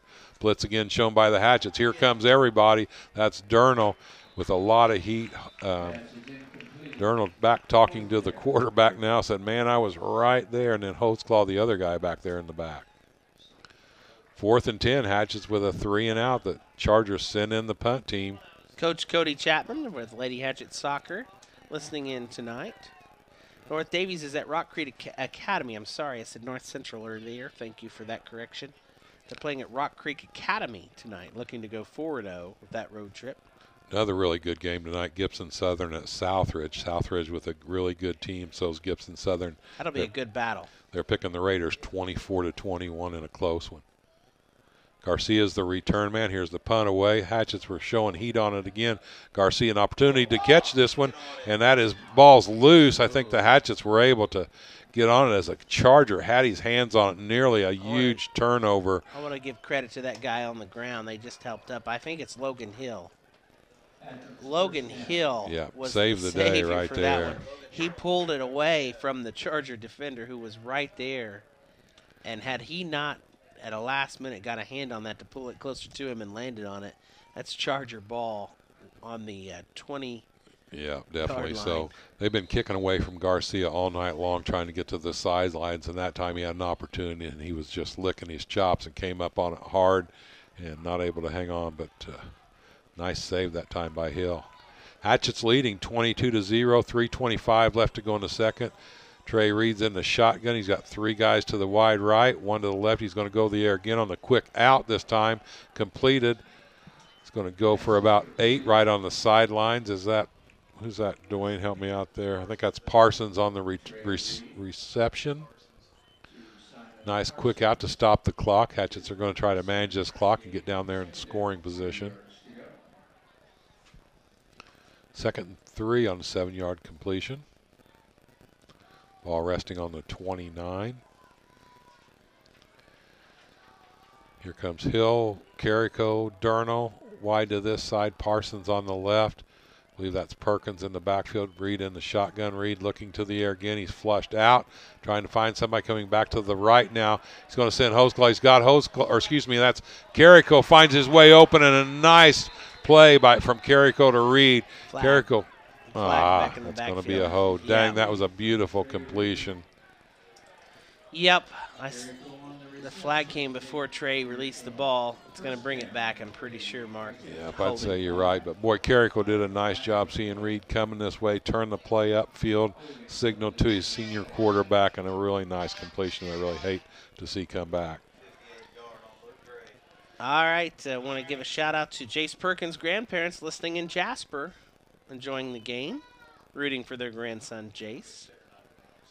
Jeff Decker in the Combine listening in tonight. Appreciate you guys sending us the message and joining us for Hatchet Football on WAMWFM Washington, worldwide at WAMWAMFM.com, and on YouTube. Our cameraman tonight, J.J. Brown, upstairs, bringing you the action. Dang, that was a big penalty, Ooh, Dwayne. boy. We had the ball in the 50, and now a 40-yard difference. Ball's on the 11. Way back for the Hatchets. Got some ground to make up as clock winds down with 3 minutes left in this first half. Our Chargers just playing with a 4-man front. Here's the quick throw-out completion to Carrico. Or no, that's not Carrico. That is Carrico. He's still on his feet, 25-30, pushes forward, and a nice run after the catch for Carrico as he works his way up to pick up the first down. Looks like with the marking, or it's going to be close. He's a little short, going to be about a yard short, but a nice play that time to make up some huge yardage by Carrico on the quick hitter. 20 yards on that play. We'll go with that. Good job. 3rd and 1 from the 31. That was a great play. Carrico coming out to get a drink of water and a little bit of rest to high fives from the sidelines. Carrico's really come a long way, and he's not played a lot of football in his day. Reed under the center this time. 2 men in the backfield. That's a quick hand off to Hoseclaw. Hoseclaw hits the line, spins, keeps pushing forward, and there's the first down for Hoseclaw. Move the chains. No flags. 2:40. Oh, no, timeout Hatchets. I thought somebody said there is a flag. It's like, no. Timeout on the field. Hatchets want to talk it over as they devise their final offensive run for the final 2:47. We'll take a quick timeout, come back with more from Hatchet Hollow and homecoming tonight. The battle for the White River Trophy. It's the Washington Hatchets 22, Pike Central Chargers nothing. Back right after this on WAMW.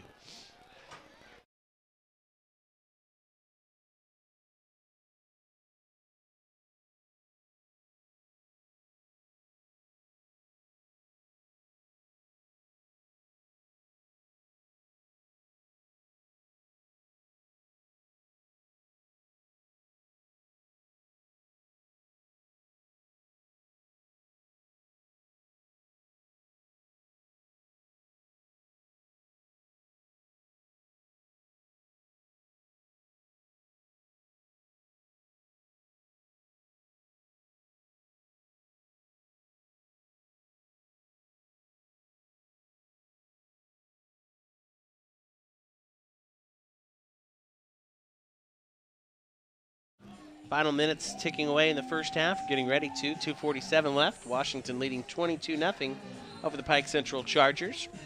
I thank Coach Joe Morris and the staff and the boosters. Furnished us with the new Hatchet football T-shirts and sweatshirts. Boy, those are sharp, Mark. They really are. He called and got my size here not too long ago. I was looking forward to getting my hands on that. Really appreciate it. Sweatshirt's feeling pretty nice on this night. Shotgun for Reed. There he goes, putting Hoseclaw in motion off to the left. Reed's going to come to the shotgun. He's got heavy pressure from number 2 for the Chargers. Reed scrambling all over the place. He's going to have to look for somebody downfield. There's the flag. I knew there was going to be anytime there's that much scrambling, you're going to get a flag. It's going to be a hold again. That one's going to come back again.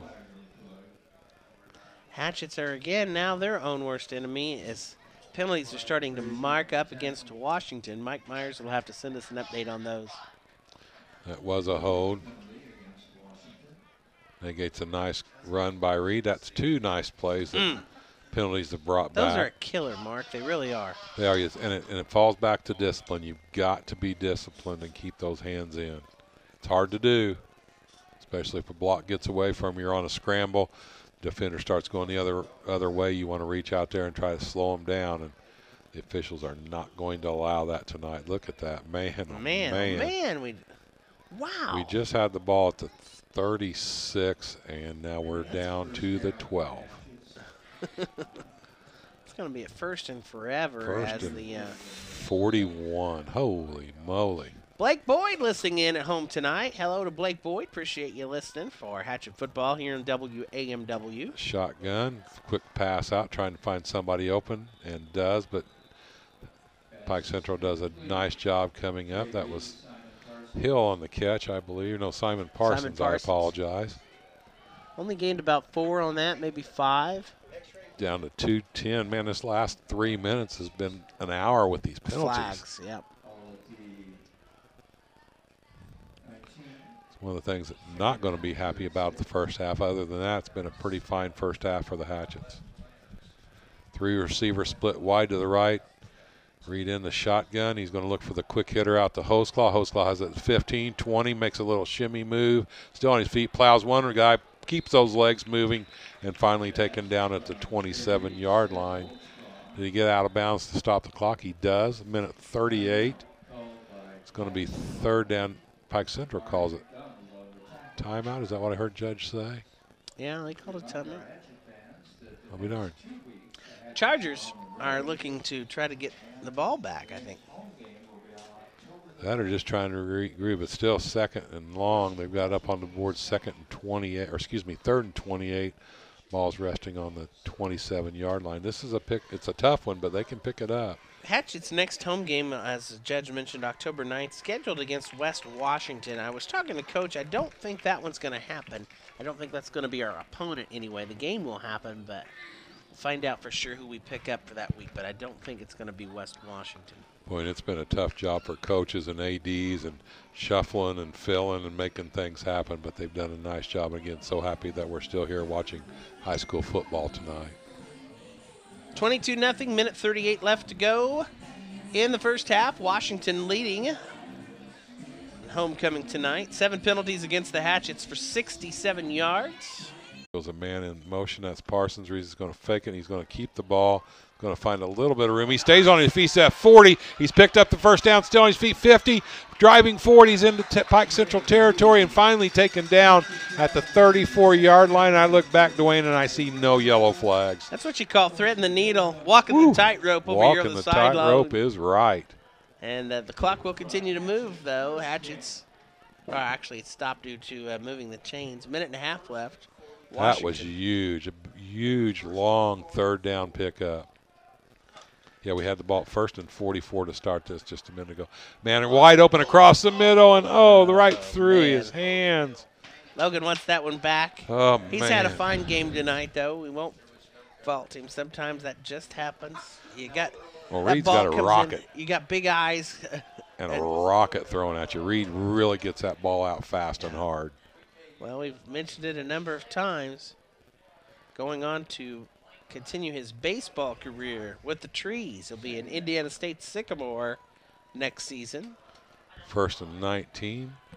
Ball's on the 36.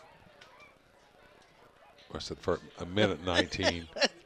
Getting wound up. I thought, where'd those numbers come from? Uh-oh, Reed with a lot of pressure. Yeah. He's going to be taken down this time with the sack. Too much Pike Central. I'm going to give another shout-out to the Charger defense. They have just played well tonight. I know they've given up 22 points, but Chargers have been on the attack all night. Well, they're definitely not wanting to give up 28, and they put the blitz on that time knowing that the Washington is going to look to throw. The clock is running down under a minute now.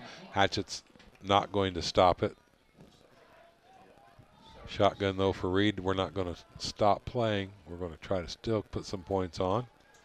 Here comes a rush. Reed tucks it up, tries to find some, and he's got some running room. He breaks out of it. He's at the 40, 35, cuts it in. He's at the 30, makes a spin, still on his feet, 25, and just finally taken down.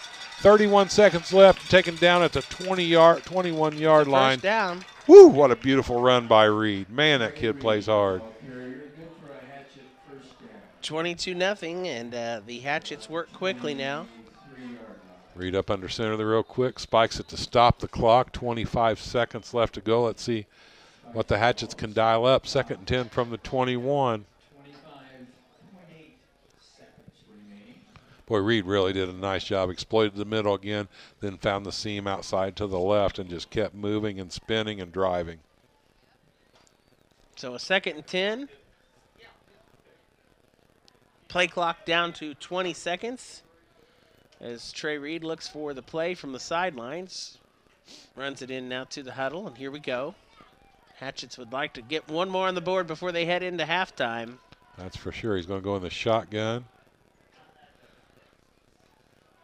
Logan Hill split wide to the right, 2 receivers to the left. Here comes the heat. Whoa, Perkins tries to take the defender on, but just gets freaking plowed. My goodness. Perkins gets up limping. He took a shot by that linebacker. Well, again, Reed gets up limping too. The Charger defense is really on the attack. Perkins and Reed both get up a little gimpy that time. 18 seconds left. It's going to be a 3rd and 10 now for the Hatchets. Man, Perkins got blown up. It's that guy right there, number 82. He been wow. Comes Reed, runs to the sidelines. 15 seconds on the play clock. Good chance, unless it's an incomplete pass, this could be the last play of this half. Hatchets up 22-0. Got to work quick here. 4 seconds, 3, 2, 1. Play clock is at 0. No flag. Reed's going for the end zone. He's got a man. That's ball's, intercepted. Going for the corner of the end zone. He had a man, but ran out of end zone back there. So that is going to be a touchback. 11 seconds left. Pike's going to get the ball at the 20 with just 11 seconds left to go in this second quarter. 22-0. Looks like that's probably where we're going to be as we end the half. Washington leading on Homecoming 2020. On the A&R Home Center scoreboard, again, our halftime show coming up. We'll hear from IHSAA Commissioner Paul Neidig, the week in high school sports. We'll get our first half stats and get you set for the second half of action.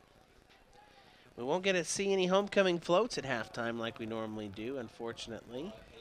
I'm sure the senior class would have won it, as they do every year. Yeah, and they'd probably already had the game plan all schemed out.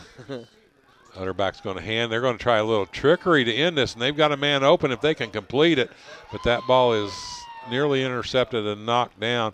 If that guy in the backfield had an arm, 21, who has hurt us one other time, Dillard was streaking with no one covering him. But too far for the young man to throw the ball. Both of the teams going into the bag of the tricks quite a bit tonight. Well, and Chargers showing some real guts, down 22-0, not the greatest field position, and calling a play like that, that's got some guts or something. Motion for Utterback. Completed pass. Here's the hook and ladders. They're going to try another trick play. Clock runs out and knocked out of bounds. So trickery. It's not even Halloween yet, Dwayne. That's it for the first half of play on the A&R Home Center scoreboard. We've played a half, and it's the Washington Hatchets leading the Pike Central Chargers on the A&R Home Center scoreboard 22-0. Stay close. Coming up, The weekly visit with IHSAA Commissioner Paul Neidig on the way, plus our first half stats. You're listening to Hatchet Football on Memories 107.9 WAMW.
Welcome back to Hatchet Hollow.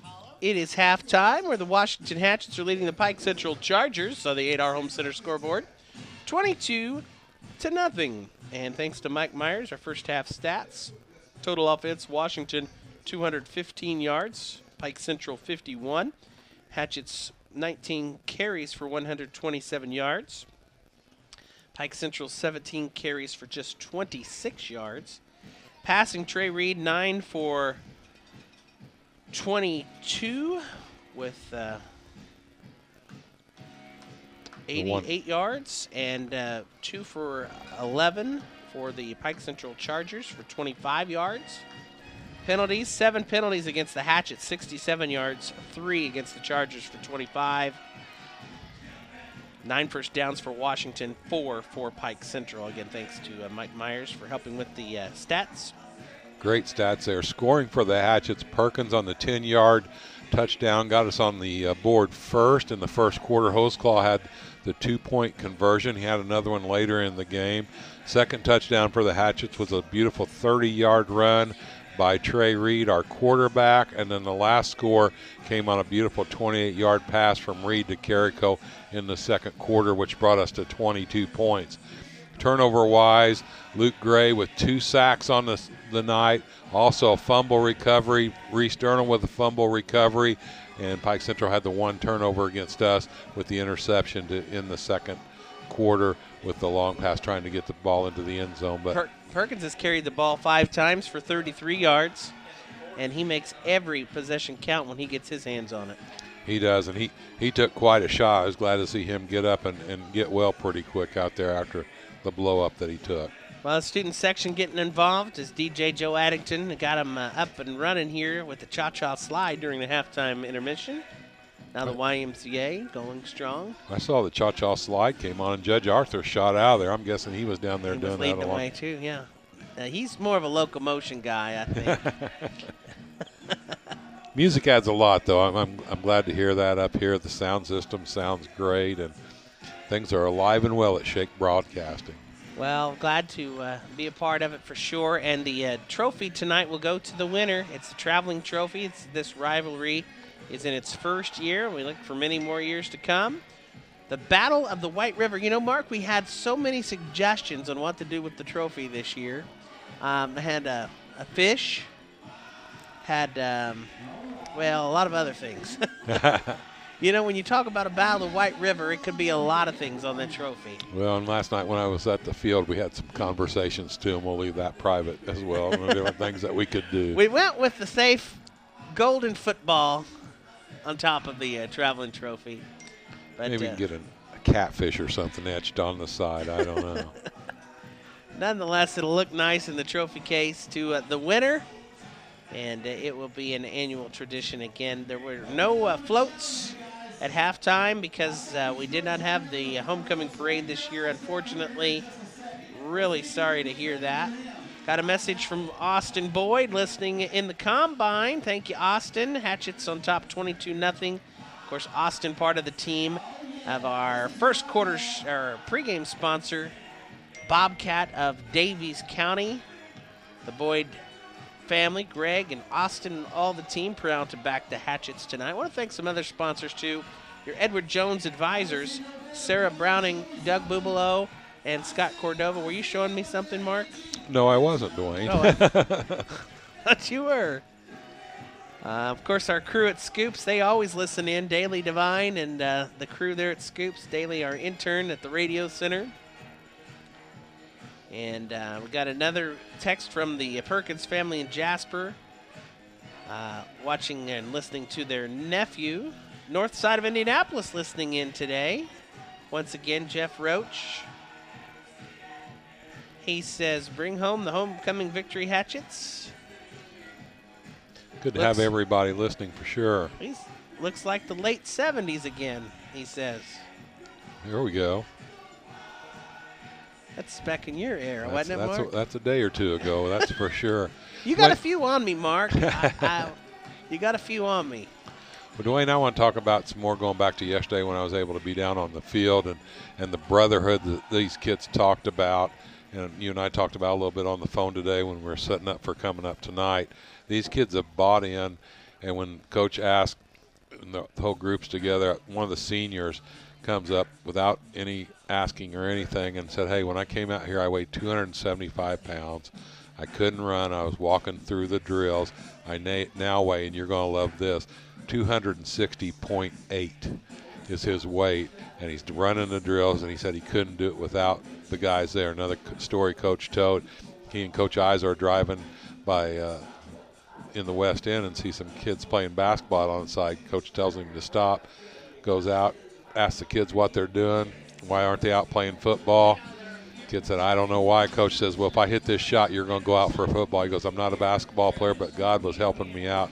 He said, there's so many God things, but shot the ball from the corner, ripped it, and he goes, I'll see you at practice Monday. Kid's 3 feet in front of him standing there.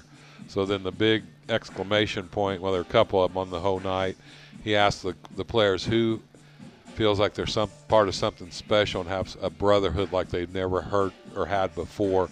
And Dwayne, more arms went up than went down. I couldn't see the arms down for how many went up.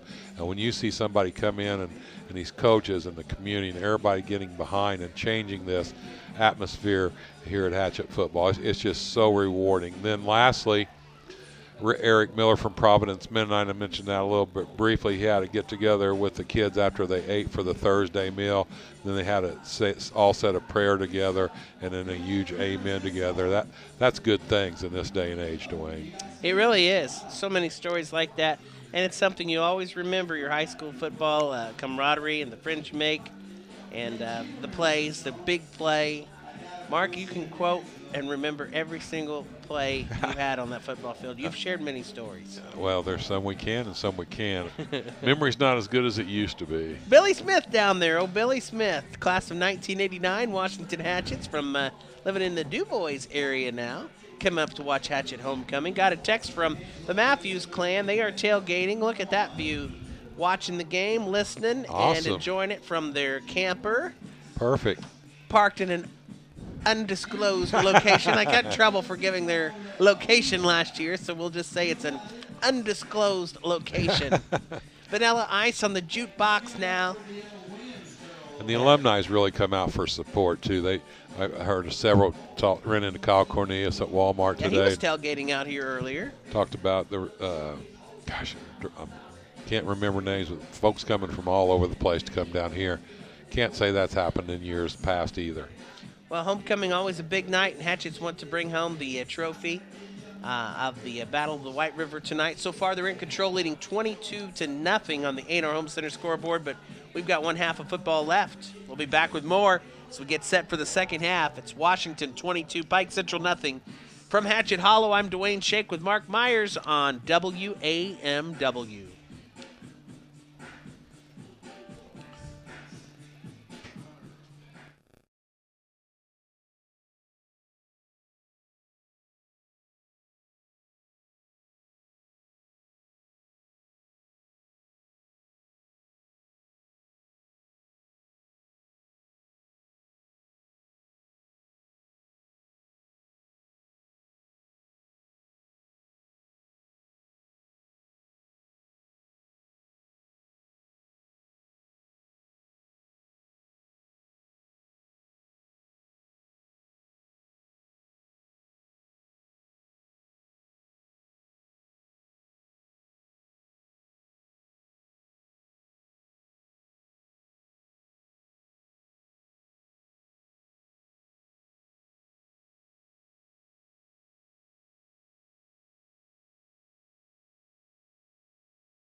On the field getting ready for the second half of play. Really enjoy those segue by the senior players coming back to the field. The kids got a big kick out of doing it, and I enjoyed doing it as well. Well, they get a chance to be on the radio, get the recognition they deserve as well. You know, Mark, Washington in control right now, 22-0. But you mentioned this. We saw that last week, too. Hatchets jump out to a quick lead over North Davies.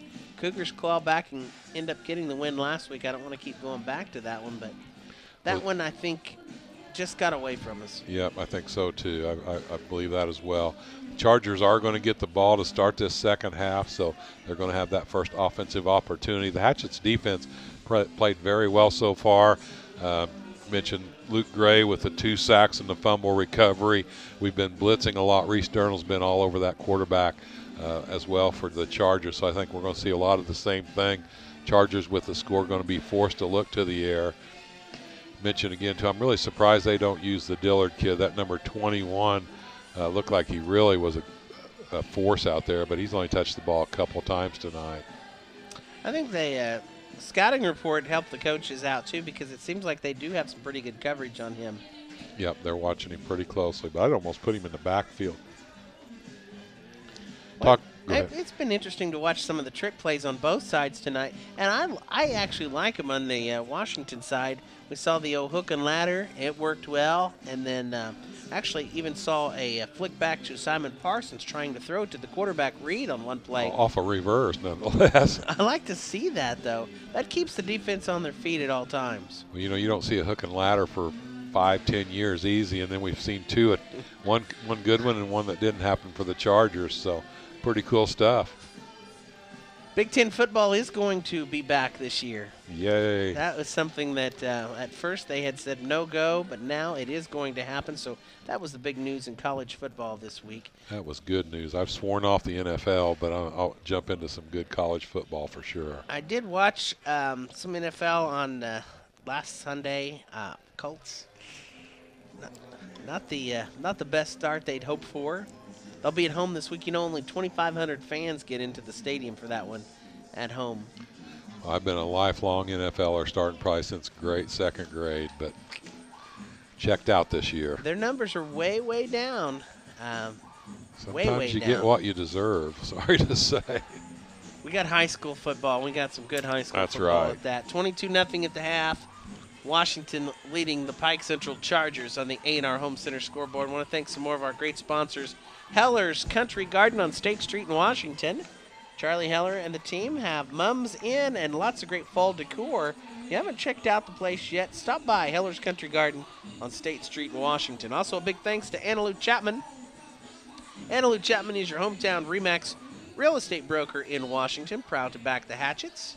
Heritage Petroleum is fueling your everyday life. Heritage Petroleum, proud supporter of Washington football. Also, Bill Dobson Ford. A Dobson deal is a better deal. Davis Community Hospital Core Center, Main Street, downtown Washington. Sarah Browning, Doug Bubalo, and Scott Cordova, your Edward Jones advisors. A&R Home Center, more than just a hardware store. McAllister Machinery, your Caterpillar dealer in Washington. Pepsi, the official soft drink of Washington High School Athletics. Refresh with a cold Pepsi product. They make it happen. We appreciate each and every one of them and encourage you to get out and patronize and support those sponsors. 12 minutes on the clock. Both teams back out on the field. Hatchets will kick it off to begin the second half of play, leading 22-0 on the A&R Home Center scoreboard. Holtzclaw's going to be back at kicker. Chargers are going to have Morton and Gish back on the return. They're waiting at about the 15. Let's see what type. We've seen all kinds of kicks tonight. Here's the onside kick, and let's see if the Hatchet's trying to get that ball. It's going to be whoever was able to fight for it. It looked like the Chargers were able to retain it, and they were nicely covered that time by the Chargers. That was a dangerous onside kick attempt by the Hatchets, but Chargers do a nice job, and the result is good field position now. Chargers with the ball in their own 48. We're road tripping to Princeton next Friday, and then off to Heritage Hills. Two big road trips coming up after homecoming tonight for Coach Morris and the Washington Hatchets. Utterback is going to stay at the shotgun, puts a man in motion. He's got one receiver or one running back, and he is squashed in the backfield as they try to find him. Luke Gray again for the tackle on the loss. Luke Gray is going to give it to him, Mark. He deserves that. Slobber knocker. We'll give him one. It was. That was the old slobber knocker. Speaking of the slobber knockers, a super play by Luke Gray. He's having an excellent game tonight. I was out walking the dogs and went by Coach Turner and Bill Turner. I was talking about all the things he taught me and that Coach Morris and I were talking about him. He goes, yeah, slobber knocker. I said, well, Dwayne and I sometimes don't 100% agree on that. He suggested I give you one so you're more familiar with them. Shotgun for Utterback. He tries a quick pass out. Nothing there. Good coverage by the Hatchet defense. Yeah, Coach Turner was a great guy. Is a great guy. He was my football coach when I came in as a sophomore and played, and just taught me so much, and just DECA, things like that. How old does that make him, Mark? It was like his first or second year teaching. I'll give him some credit, but hey, he deserves that after he told you to give me a slobber knocker. Oh, he is one of the best. We miss him at the high school. He retired now. Oh, I bet. Utterback still in the shotgun, trying to find some room out to the right. Looks for a man deeper across the middle, and that ball's nicely thrown and caught short of the first down, but a nice, about a 14-yard pass from Utterback to, who was that? Can you get a number over there? 21. That's Dillard. We talked about them needing to get the ball in his hands, and they found him that time. They're going to go for it. It's going to be 4th and 1. 4th and inches, actually, Mark. That nose is almost right on it. I'm surprised they stay in the shotgun. I kind of thought they might even try a quarterback sneak here. See if Luke Gray can blow this one up. He's been in the backfield a lot tonight. 4-man front for the Hatchets. No, not showing blitz. Snap is up. Handoff comes through, and they're going to have enough for a 2-yard gain. Whoa, here should be a late flag. There it is. Number 78 kept playing and drove number 23 for the Hatchets way beyond the whistle. Anders was driven down. Here, talk about huge penalties. That's going to take away the first down, mark them back 15. Either that or it'll be first down, and then the 15 yards from there. I'll see how they do it.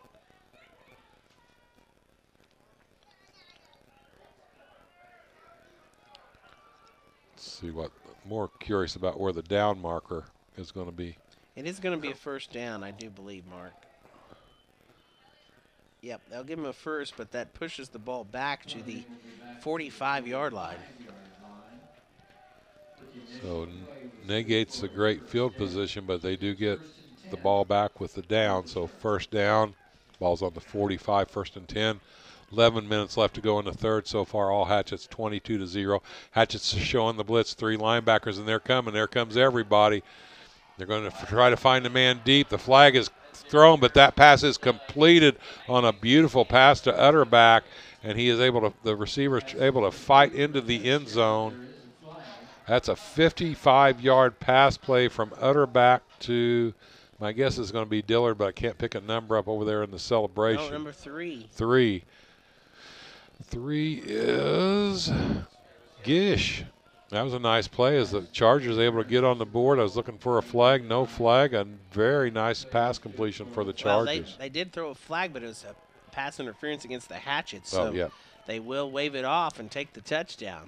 It looks like they down. Yeah, there's a 6 just went up on the board. I wasn't seeing it. So now we'll see if they go for 2 or kick here. I'd say they'll go for 2. That was a nice pass by the quarterback. Utterback. Utterback to Gish. They're going to kick it. They got the. Surprised. Oh, there's the play clock. I was waiting for the play clock. Going for the extra point here. 22-6. Oh, Hatchets jump. Going to make it a little bit closer for him.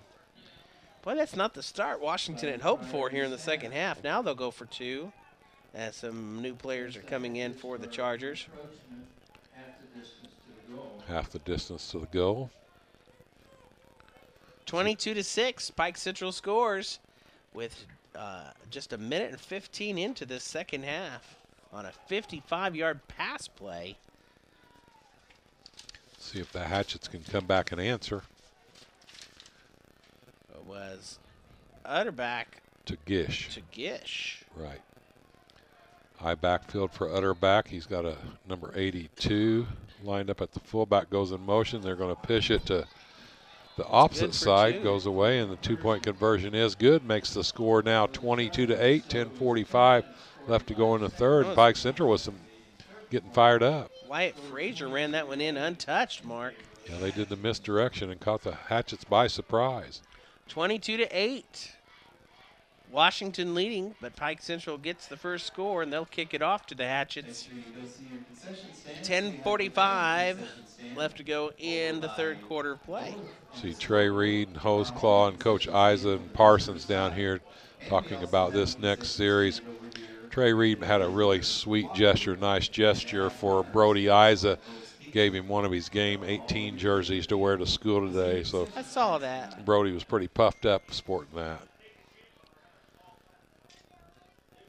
They look up to these players. The kids know that. American Legion watching the game tonight. Our friends at the American Legion joining us for Hatchet Football. We appreciate them. Open at 10 a.m. Monday through Saturday. Garcia, and help me with the other number on the gentleman closest to us. Has been Doomerville, but that's not Doomerville. 19, I believe, is what I'm seeing over Keegan there. McDonald, sophomore. Garcia's the other return man. They're standing at the about the 24-yard line. Little onside kick that time by the Chargers, and nicely handled and brought in. Was that Reese Durnall? Yeah, it was. Durnall with good hands, able to pull that down with some pressure coming from the Chargers. So understand the Chargers going for the onside kick, but that's going to result in some really good field position for the Hatchets on the 40-yard line. Their own 40. See if the Washington Hatchets can answer here after the Chargers score and get two. It's now 22-8 on the A&R Home Center scoreboard. Homecoming 2020 tonight. Battle for the White River Trophy from WAMW. Got Carrico wide to the right, I backfield for Reed, Hoseclaw, and Perkins in the backfield. I'm going to guess Parsons to the far left. Reed's going to hand the ball off to Perkins. Perkins right up the middle, goes forward right up the gut. Still on his feet, comes past the 40 and going to be brought down just shy of the 45. Nice little start run. You know, if you can pick up 4 or 5 yards on that first down, just brings up such a much more manageable second down for sure. Chargers want to get a three and out, get the ball back and try to put some more points on the board. Hatchets just the opposite, want to get some points going here in the third. High backfield again for Reed. Hoseclaw and Perkins remain in the backfield. Tight end Durnall on the left, two receivers to the right. Here comes the pitch to Perkins. He's got some running room, 45-50 into Pike Central territory. Hits, spins, and taken down at the 44-yard line. That's a first down. Move the chains on nice acceleration by Perkins out to the left, or to the right side, excuse me. Grandparents, aunts, and uncles listening in Jasper tonight, they will like what they see with that. Jace has got a fan club joining us this evening. And I'll tell you what, we'll give credit where credit's due. This boy is good. I'd look forward to big things to come from this guy. I do too. I like how he runs ball. I like how he puts his head down, but he still got it. He can spin and move. Definitely nice young man to watch. 9.5 to go, third quarter. Hatchet's on the move now with a 1st and 10. All right, backfield. This one's going to go first man through Hoseclaw, the fullback. He stopped pretty quickly, but going to gain maybe a yard.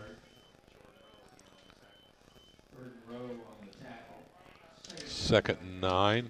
Again, ball on the 44 of Pike Central. That's actually, I think Hunter Strange actually, 42, got his hands on that one. Nope, I've been calling Hoseclaw. Yeah, you're right. I apologize. Hunter Strange is number 42. He hasn't had his hands on it a lot tonight. He got through for about 1 on that play. Hoseclaw's at halfback. Now Hunter Strange in at the fullback, and that ball goes back now. They're just trying to confuse you, Mark. I went cross-eyed right there, Dwayne. Holtzclaw with that carry. Good for about 3. It's nice to have those skilled players back in the backfield that you can move them around and interchange them. Garcia comes into the game now. Out comes Hoseclaw.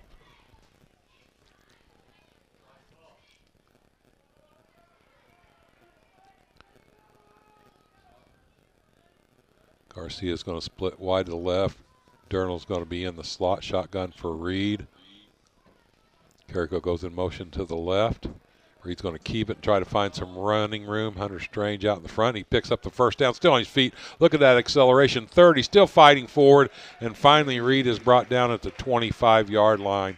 Man, he shifted into another gear right there, Dwayne. Reed's going to be our leading rusher tonight if he keeps up this pace. We mentioned at the half, he had 10 carries for 92 yards, so he's over the 100-yard mark in rushing. Well, I'm really like the play calling tonight. They're mixing it up. They're doing a little bit of this, a little bit of that. Pike Central can't hone in on anything, and Hatchett's offense with a really nice drive in this third quarter. Reed also passed for 88 yards in that first half, so he's had another big night tonight. Under 8 minutes to go in the third. There goes Carrico in motion. He's going to get the ball. Carrico's going to try to find some running room, but that time the Chargers, with too much penetration, going to stop him for about a 2-yard loss.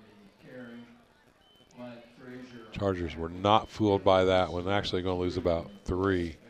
Bring up 2nd and 13. The ball now back on the 26. In comes Perkins with the play.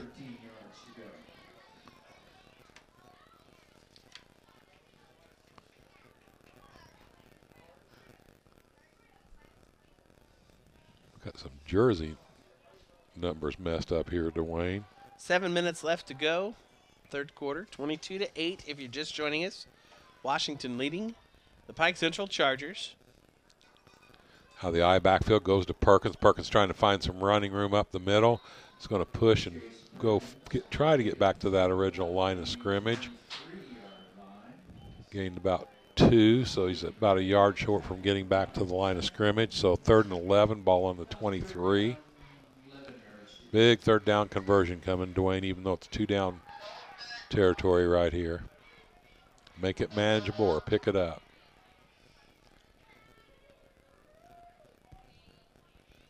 Got Carrico coming wide to the right. Reese Durnall wide to the left. There goes Hill really wide to the left. Host call's going to go into the slot, and the Hatchets are going to call a timeout. There's too much time setting that play up. Timeout on the field. Washington taking it to talk it over. 6:04 to go, third quarter. It's the Hatchets 22, Pike Central 8. Homecoming 2020 from Hatchet Hollow. More right after this.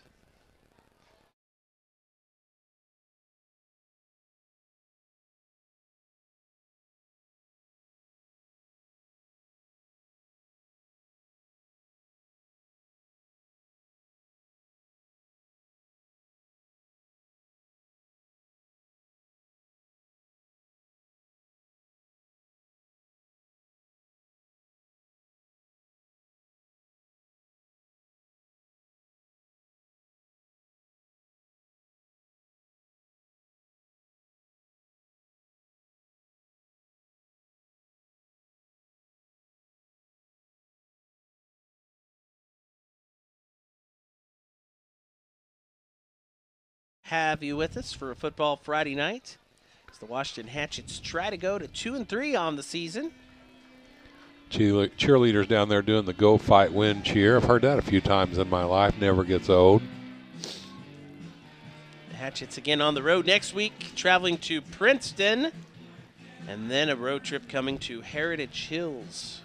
Heritage Hills down a little bit this year, but this will be the first time we played the Patriots in my illustrious career, Mark. I don't know if you... Nope, never had the pleasure of playing against them. Now Pike Central's going to call a timeout as they weren't ready for what the Hatchets had dialed up. Strategy or something. They didn't like something they saw because that was a pretty quick timeout. Well, the Heritage Hills Patriots have put a lot of people onto the next level in football. And they're, I talked about this last night. Gretchen Miles helped me with the volleyball game. Did a great job, by the way. She's just a Johnny on the spot. She can do it all. She what really a gal, can. definitely so. But the Heritage Hills Patriots had their way with the girls volleyball team last night. Very solid volleyball program. They won 3-0 straight sets. But again, our Hatchet volleyball team having a great season. They're 12-4 on the year. But I was talking to Gretchen about Heritage Hills. It doesn't matter what sport, doesn't matter what year. They're just solid in every program. They've got a lot of athletes down there. Well, once you start a winning tradition, more athletes want to come out, program gets stronger and stronger. Love to go into that game winning 2 games back-to-back with this game in Princeton next week. Well, and they have had some trouble this year. They're not off to the start they're used to seeing. Well, and these Hatchets start understanding they can win and win a couple games. They can go in that into that game feeling that they can compete and possibly pull off an upset. Princeton next week too. Tigers, it's a winnable ball game for these Hatchets. They'd like to take this momentum if they can hold on for the victory and move that into next week. Well, I've seen improvement every game. They've come so far as we get ready to start this 3rd and 11 play. Hatchett's on the 23, Reed in the shotgun. Perkins is to the left, 3 receivers to the left.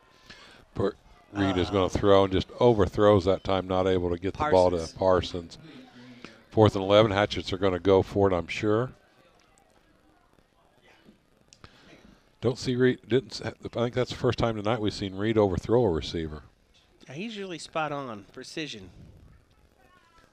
So we said earlier the blankets are out, the jackets are on. It's a brisk night for high school football. This is football weather, though, as we get into the closing days of September. First official day of fall coming up on Tuesday. Hatchet football on the air on WAMW-FM Washington and WAMW-AMFM.com. Reed in the shotgun, Holtzclaw back there. They're looking for the little middle screen to Holtzclaw, and they complete it. But a great play by number 79 that time. Yeah. Pike Central, or 78, excuse me. Hatchets had the screen set up, and that number 78 was the only guy that could make the play, and he made it. Statman Chris Durr down on the Ohio River listening in tonight. We miss you, Durr. It is Washington 22, Pike Central 8. The Chargers get the ball back. Hatch defense played well all night long. If they can hold them down here on a 3-and-out, we're going to be having good field position. Again, Hatchets have had really nice field position all night long, Dwayne. Chargers got the first score of the second half, though, to get them on the board, and they now have it back again. Look for Utterback to go to the air again. He's going back to that same post play, and he's got a man running, got about a step that time on Nate Aldridge. They're really trying to pick on Aldridge over there. How about the release from Utterback in that arm, though? That was a rocket, perfect spiral. That was a nicely thrown ball. Threw it well. And who was the intended receiver over there? Didn't catch that. And Utterback did not start out as quarterback in this ball game. So no, the original starter is back in now for the next play, though, for the Chargers now. That's number 13. That's Dent. Dent is back in. It's interesting. They've switched back and forth with the two tonight. He's in the shotgun, one running back to the right. Dent's going to keep it. Dent tucks it up, goes up the middle, still on his feet, fighting for the first down. Hit solidly that time by Luke Gray. He may get it. Forward progress, I think, is going to give that one to him. Yep, I think so. Yep, first down. So Dent literally came in there to run the ball for a first down. He goes back to the sideline now, and Utterback returns. Here comes Utterback. Interesting. Keeps the Hatchets on their toes as well. Under 6 minutes to go now in the third.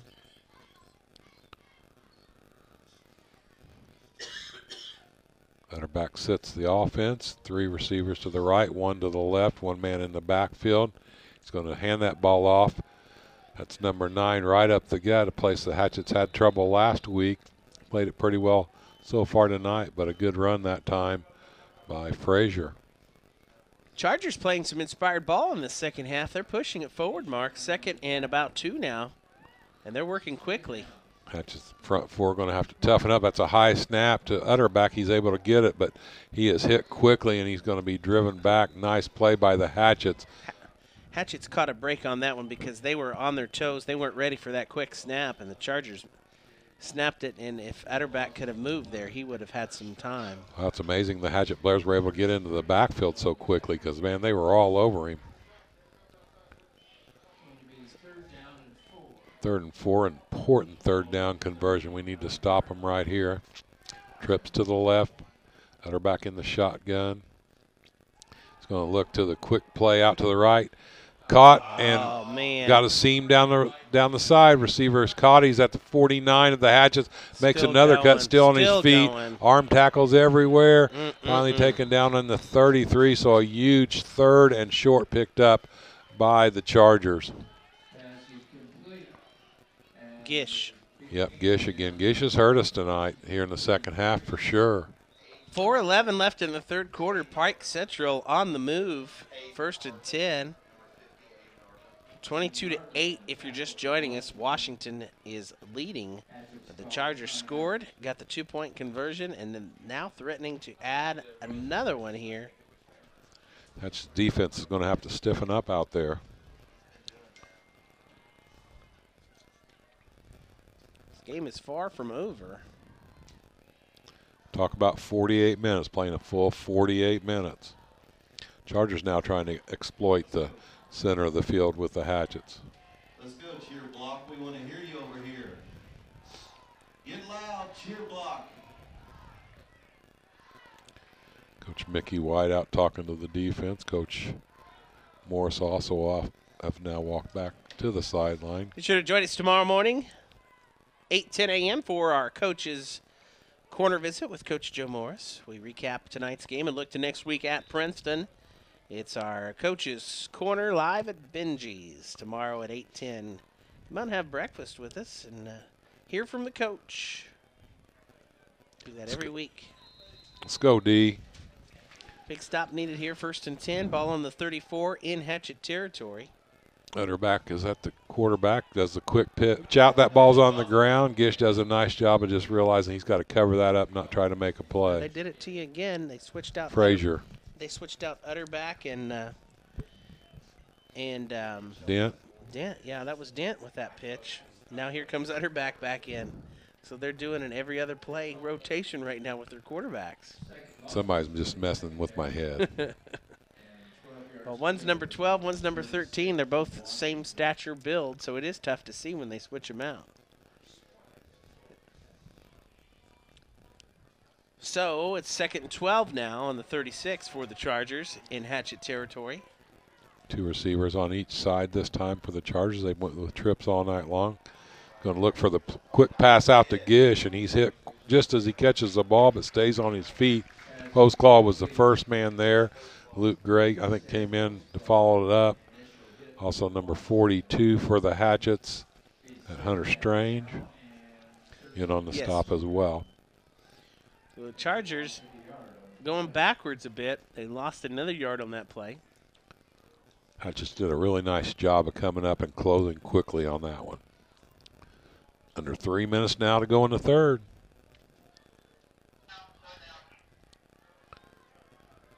Which quarterback we got in there? Utterback, I believe. Yep. Utterback on the reverse. Let's see if it fools the Hatchets. It's Dillard trying to find some running room, and he's got to run a long ways not to gain very much as the Hatchets with a nice play. Damian Garcia in on that one. Reese Durno also on the stop, and then it's Carrico in there too. He ran about 30 yards to make 2, so it's going to bring 4th and 9. Ball's on the 34. Chargers looking to. They're going to go for it. They've got nothing else but that to do. Durno showing blitz right up the middle. 13 seconds left on the play clock. Play clock for Utterback. Here comes Durno on the blitz. Utterback trying to find some play action pass to the right. He throws it out and across, trying to find it to Dillard off the fingertips. So the Hatchets will take over on downs, get the ball at their own 34-yard line. Nice stop by Hatchet D. They caught a break there because Dillard, that was in his hands. Yeah. And Dillard puts his hands to his helmet over there. He wants that one back. Yeah, it was off the fingertips for sure. The quarterback laid that perfectly into his hands. I think Utterback has a little bit better arm than Dent, so that's why He's the passer, Dent's the runner. Yep. 1st and 10 for Washington, 2:27 to go in the third quarter. Hatchets 22, Pike Central Chargers 8. Need to dial up a nice, long, sustained drive and run us out of the third quarter going into the fourth. Carrico's going to be wide to the right. High backfield for Reed. He's got Perkins and I want to say Hoseclaw, but we'll see when they make a move so I can see a number. It's going to be the sweep to the left as the man goes in motion. No, it's a quick swing pass to Perkins. Perkins catches the ball and takes off. He's going to be stopped quickly, though, by the Chargers. Might have gained a yard or 2 yards. That looked like that was really going to develop, but the Charger D came up once again and made a nice stop. Just made it to the line of scrimmage. No, let's take that back. 2-yard gain.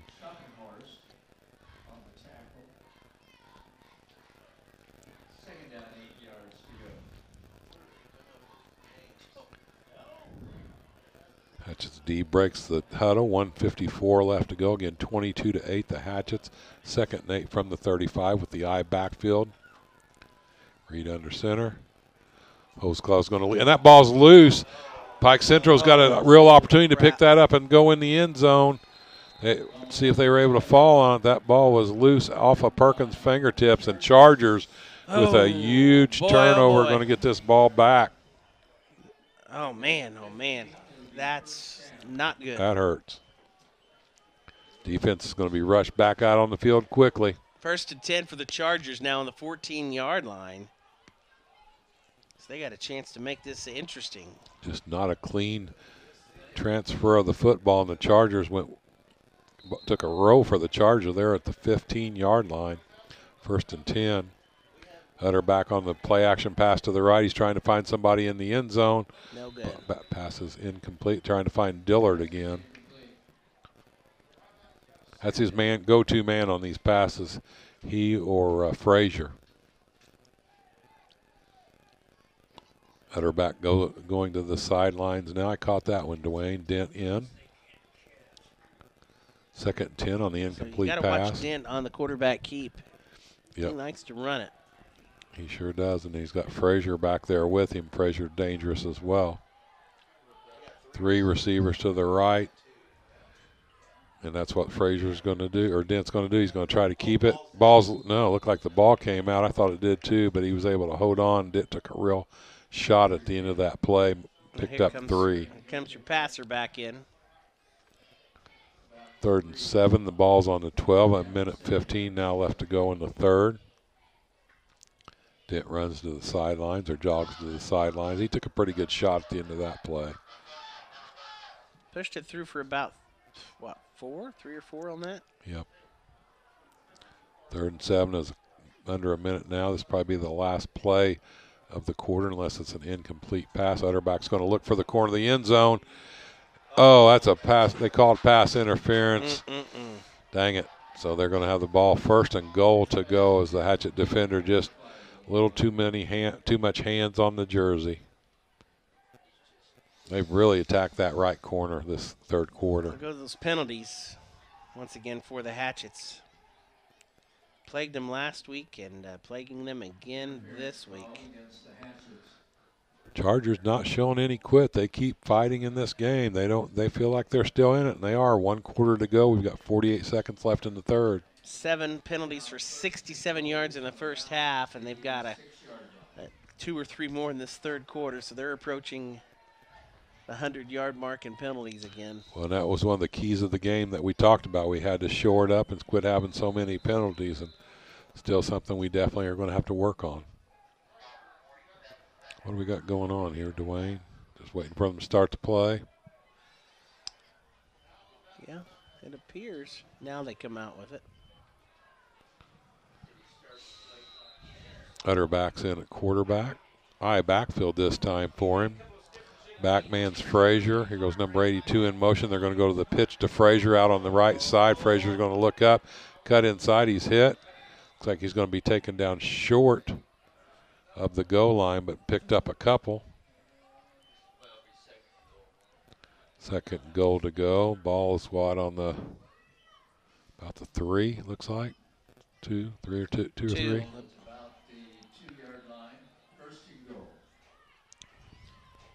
So 22-8, 1st and goal for the Chargers coming up. Washington with the lead. Chargers are going to have to run another play. There's 15 seconds on the play clock, 22 on the game clock. So Dent now in at quarterback. Look for the quarterback keep. Chargers take the timeout as their play clock dwindles down. Pike Central wants to talk it over as they're looking to score. Trailing 22-8 with 14 seconds to go in the 3rd quarter of action. We'll be back in 30 seconds on WAMW.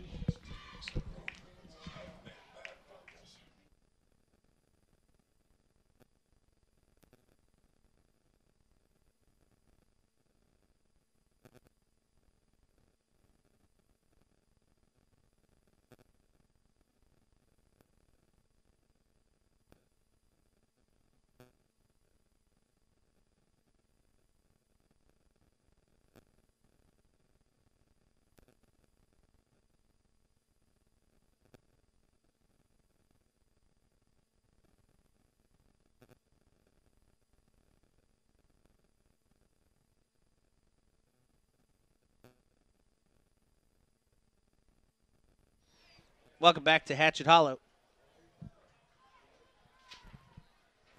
Dwayne Shake along with Mark Myers. First down goal to go from the 2. First down goal from the 2. Dent's going to keep it. See if he was able to get in. It's going to come all down to the spot. Looks like he was a little bit short as Dent tried to get in with the quarterback keeper, and that's going to end the third quarter, Dwayne. They didn't get it in that time, but there is 12 minutes to go. 22-8 in favor of the Hatchets. Washington trying to get the first ever Battle of the White River Trophy tonight as this new rivalry heats up with the Pike Central Chargers. I want to say it again, Mark. Pike Central Chargers came to play tonight defensively more than anything. They've had some big stops. Yep, they have had. Hatchets have played well. Chargers have played well.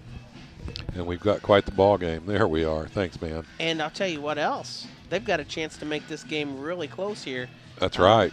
Looking for pay dirt. What are they, about Yards. 1 yard out? Second goal to go from the 1.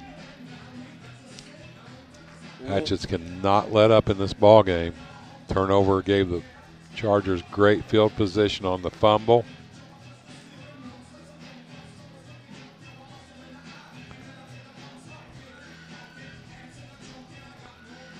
It's like LDS Wilkerson's getting put in the game, number 5, sophomore.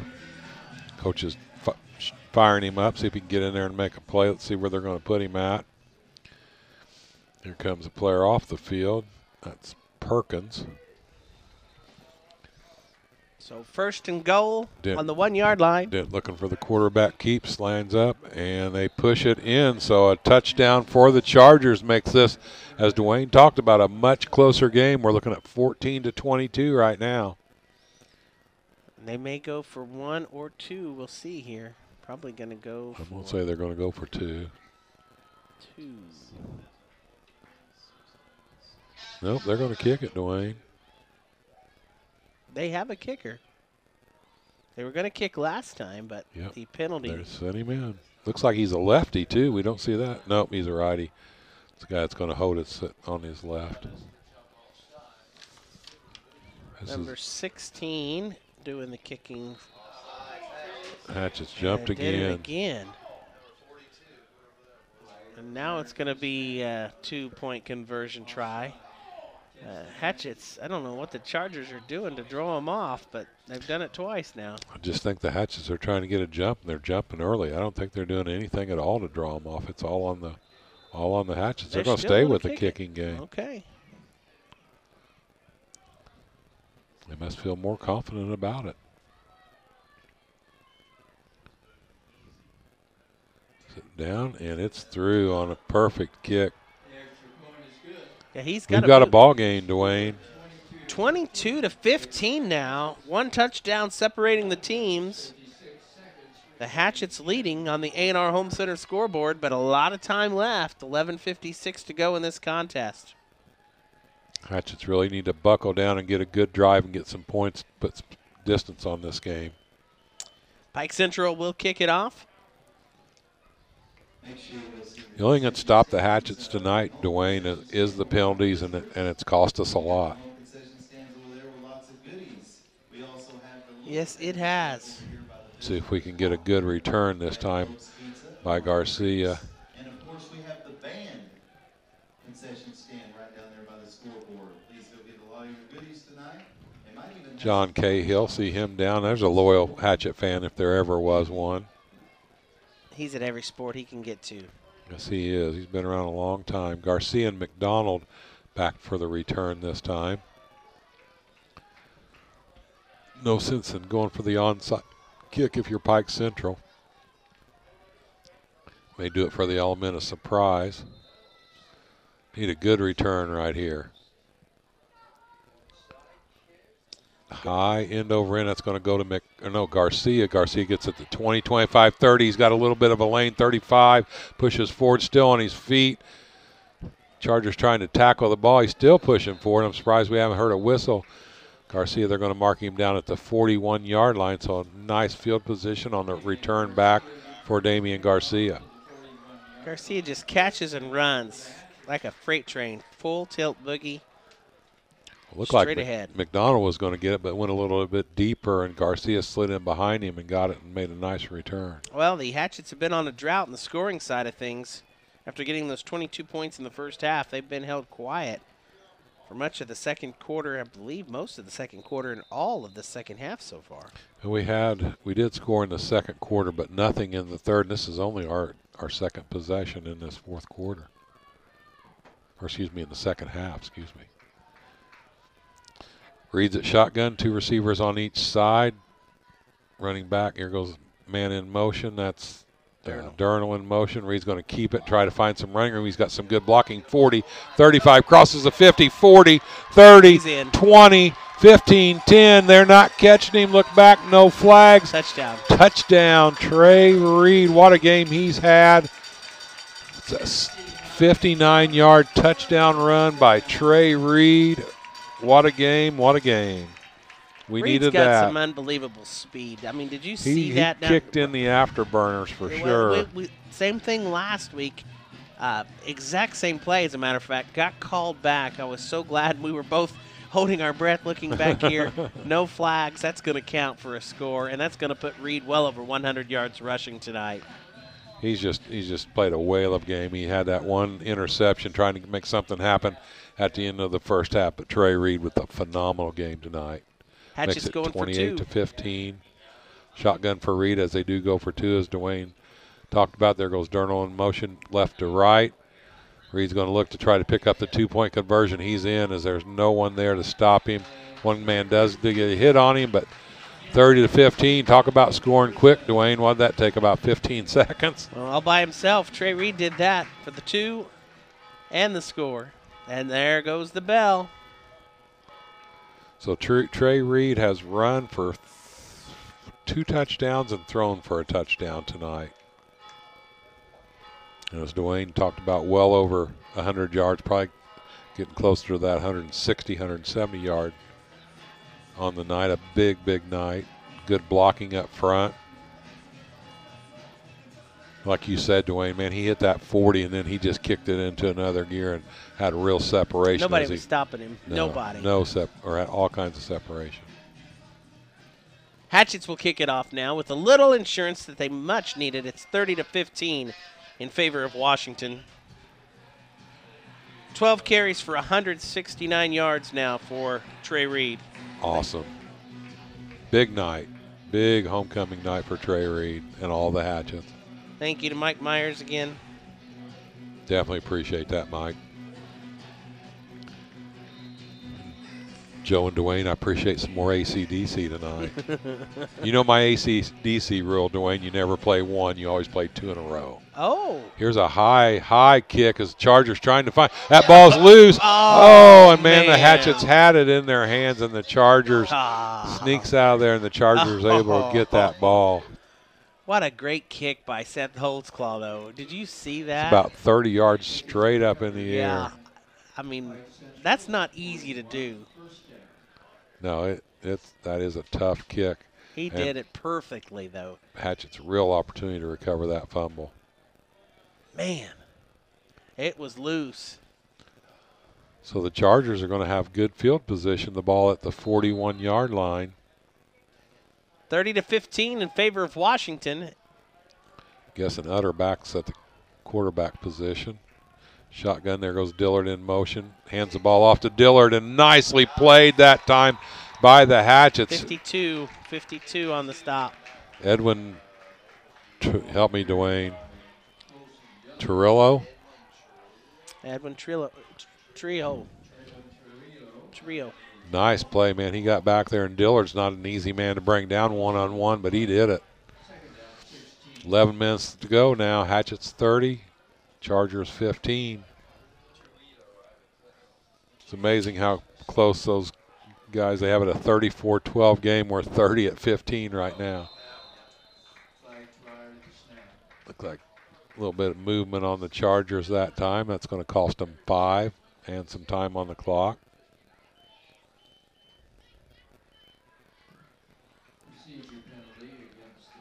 Procedures, you heard Judge Arthur call out.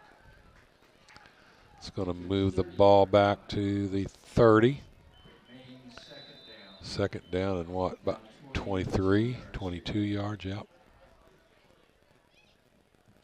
Not what the Chargers are looking to do to go to backwards, but we'll take it.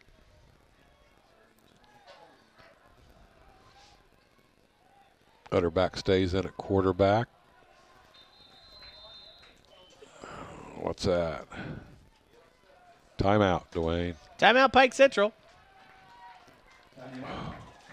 We want to talk things over here.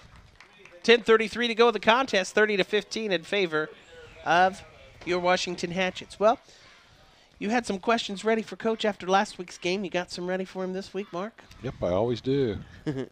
You got to be pleased. We had people back on the kickoffs all night tonight. Yep, we talked about. You guys about had a nice, friendly, lengthy discussion about that, and I was very, very. You started it all too, didn't you? If I remember correctly. But again, and I talked about it when we had the coaches show. That's a good thing about Joe and I. We both are very open with each other. We disagree with one another. We just talk it through and find some sort of compromise. And you did on that one. Yep, we did. I think it ended with we'll agree to disagree.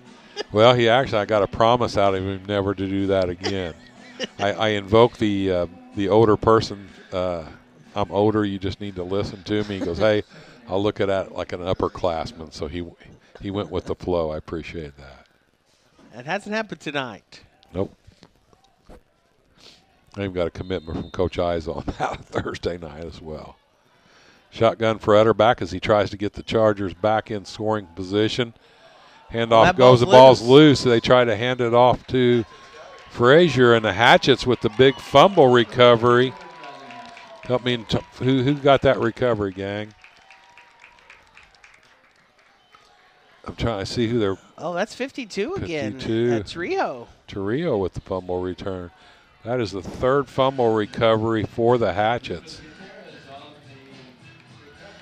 Torrio really. They said Gutierrez. Judge Arthur is giving Gutierrez credit for that. Ruben in my radio TV class. Good kid. Yeah. Nice job. That was a nice play. Nice to have 4 fumbles, a couple sacks in tonight's game, and a real chance to put some more points on the board. Already leading 30-15, 10:27 left to go in this fourth and final quarter. Hatchets, Trey Reed. We've got Hill over to the left. Darnell went in motion. And we got a timeout. Well, these guys are really talking things over tonight. Well, that one was on timeout by the Hatchets, so they did not like the offensive set. So Coach Isaac calls out there to call a timeout. They want to get a good set, good play called right here. We'll take a timeout, too. Come back with more. It's 30-15 in favor of Washington. 10:27 to go in the contest. Back right after this on WAMW.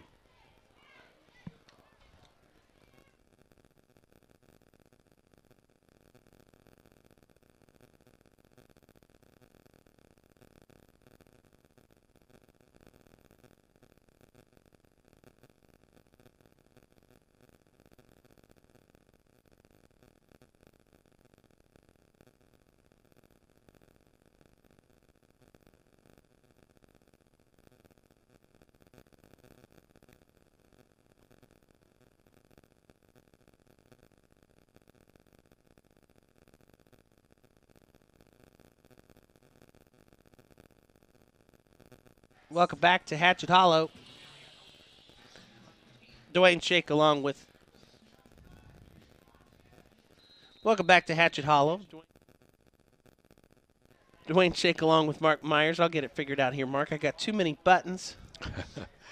There goes Durnall in motion to the left.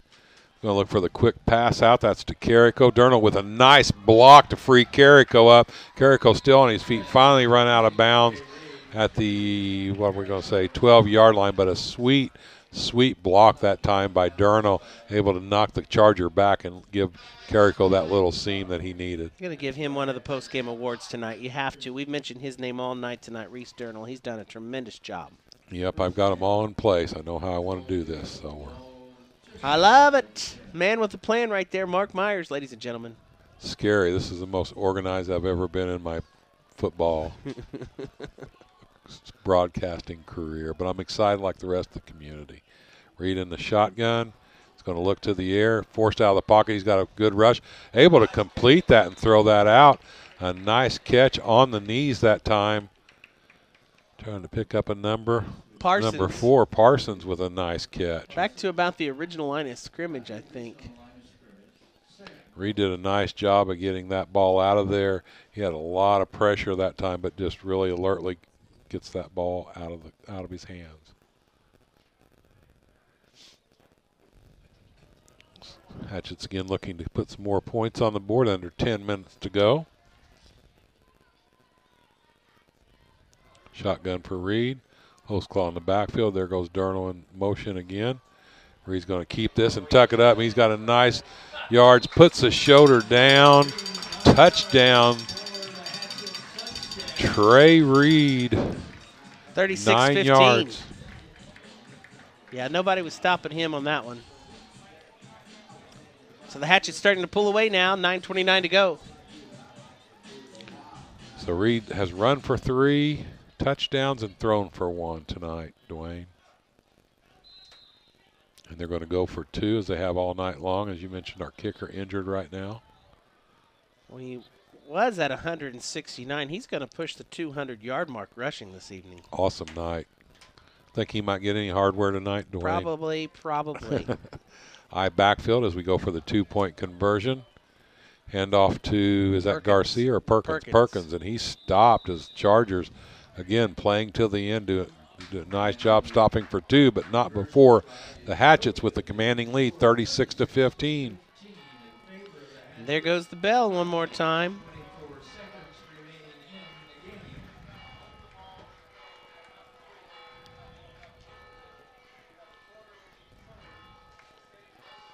Love hearing that bell sound off. Yes, we do. And I believe they're ringing that 36 times. Supposed to ring it for every score. Music to my ears. Better than doing push-ups out there. I want to see you do 36 push-ups real quick. I could do it back in the day. Okay. Nobody can see. I'm going to say you did it tonight. Nice job, Dwayne. Thank you very Didn't much. even break a sweat.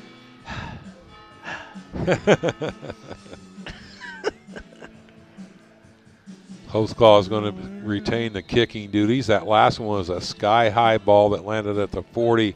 Let's see if he goes for a deep line shot this time. Up in the air, return man for the Chargers catches it at full stride at the 25-30.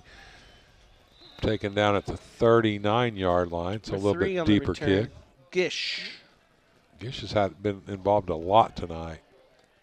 36-15, Hatchets in control, 9:20 left to play in the contest. Post-game report coming up. We'll hand out the Bill Dobson Ford Tough Player of the Game, the Heritage Petroleum High Energy Player of the Game, and our overall MVP from Annalou Chapman, your RE/MAX real estate broker, and Heller's Lawn Pro and Heller's Unlimited, and Heller's Country Garden, State Street, Washington. Shotgun for Utterback. He's going to look deep. He's flushed out of the pocket. He's going to have to try to find some running room. He's hit right in the center by several Hatchet players. Be a gain of about, we'll give him 5 for Utterback as he was really flushed out of the pocket quickly that time, Dwayne. 2nd and 5, the ball resting on the 45-yard line. There's no quitting these Chargers. I'll tell you what, they have played well tonight. Definitely an improved Charger team. Utterback is going to stay in at quarterback. He's the one with the arm. I'll bring Den in for the running, but Hatchet's showing blitz, and here it comes. Hatchet's putting the pressure on, and boom, they've got him. Luke Gray's one of the guys in there on the stop. Perkins is in there, number 50 for the Hatchets. Aiden Arvin in there on the stop. But Luke Gray, 3rd sack or 3rd partial stat on the night. I like to see all this blitzing that we're seeing by the Hatchets. See if they send them again, as the Chargers are going to stay in the shotgun. Yep, here comes the blitz, Dwayne. Everybody's coming. Utterback's going to try to find some room. He keeps the ball, shoots up the middle.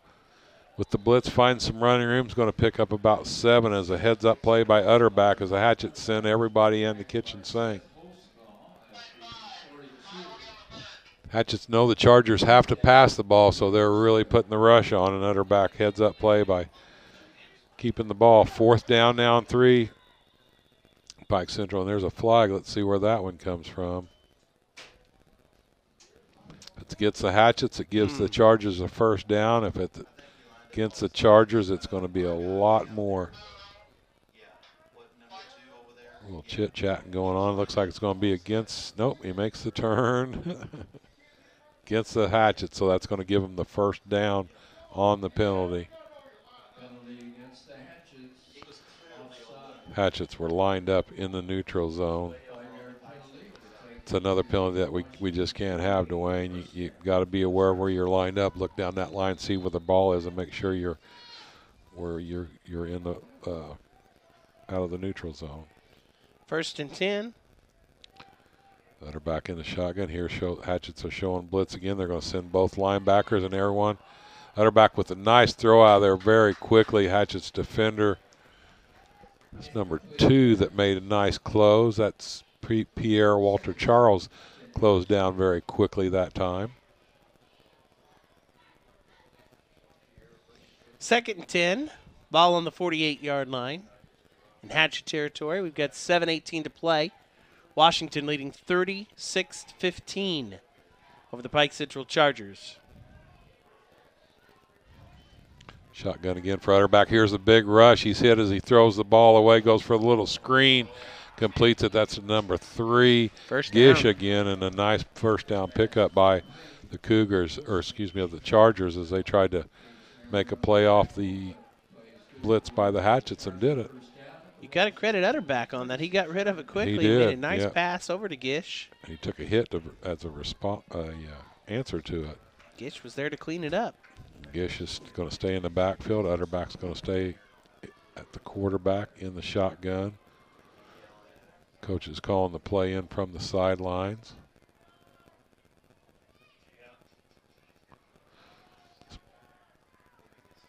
Surprised with his clock ticking. Here's the rush again. That was.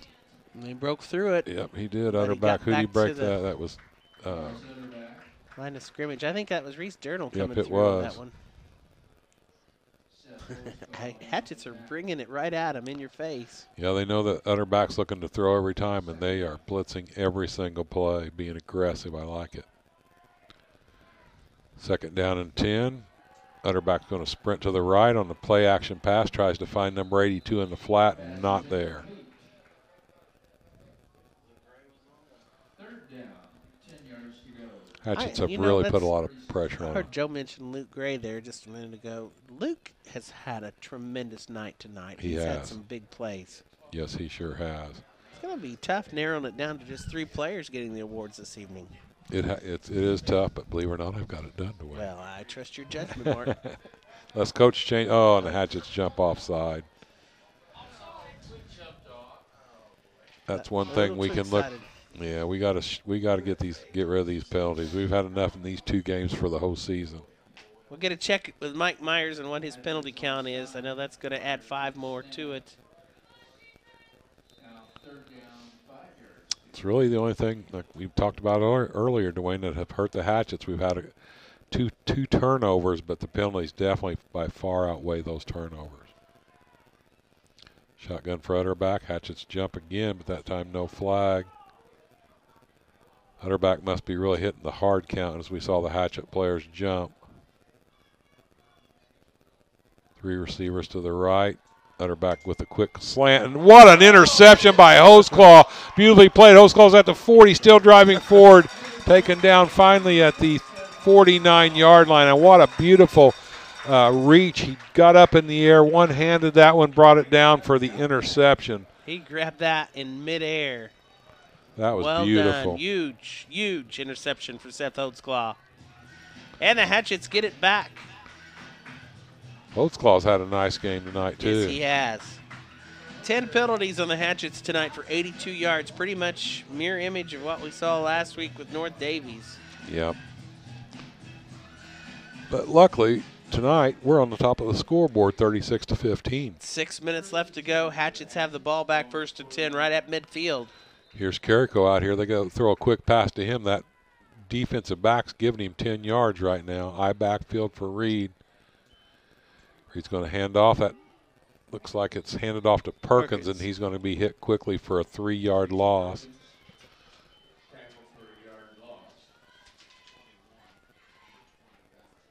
Bring up 2nd 12 as they give him 2-yard loss. Aces Restaurant, one of your sponsors tonight in the Washington Country Club.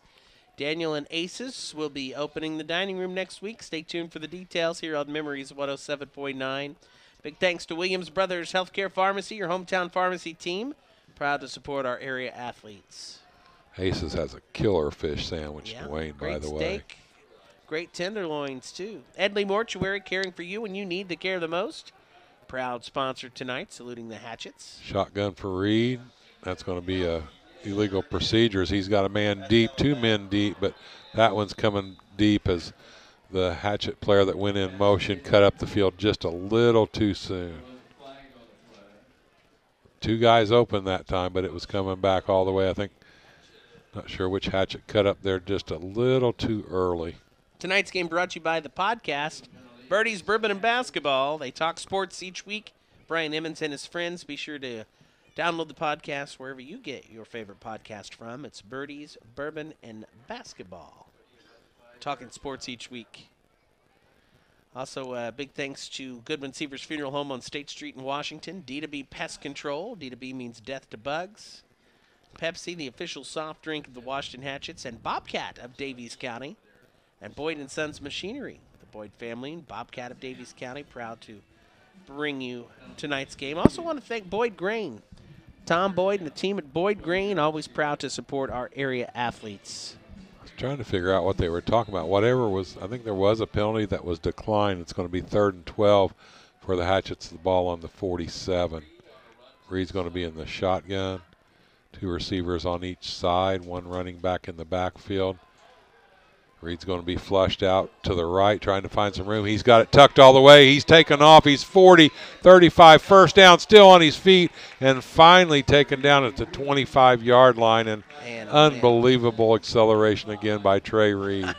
His speed is deceptive. He's got those big strides. He's tall, 6'5", I believe is what he's listed at, every bit of that. And big strides. When he puts his shoulder down, you don't want to step in front of that freight train. No, you don't. He's 6'5", 210 pounds, and he doesn't slide. He puts the shoulder down, as you mentioned, and drives forward. 5 minutes left to go now in this homecoming Friday night. 36-15, all Hatchets right now. Hatchets hurry to the line. Number 72, and knows hustled up there for the Hatchets. Don't see him on there. That's why they were trying to hustle up there. I don't have 72 on my roster, so I'm not sure who that was, but he was the first man. He knew that the clock was running down. He busted it up there. Penalties, penalties, penalties.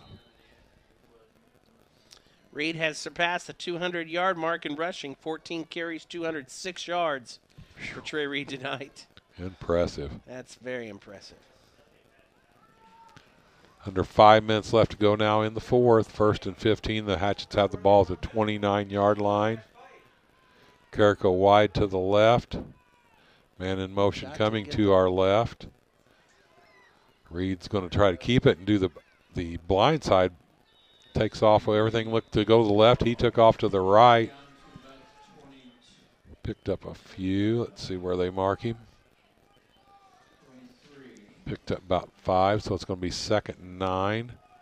Clock continues to tick. Be nice just to run this ball game out on this drive, wouldn't it? Fine by me. 36-15 in favor of the Hatchets. He's going to go up, set the eye backfield under center this time. Look for him to go to the handoff. Pitch out to Hoseclaw. Hoseclaw crosses the line of scrimmage, still on his feet, pushing forward. He's at the 20. First down. Nice job by Hoseclaw trying to get into the hardware call right now. He took away some hardware last week. Nice run by Hoseclaw. First down. Reed comes over to get the call from Coach Eyes on the sidelines.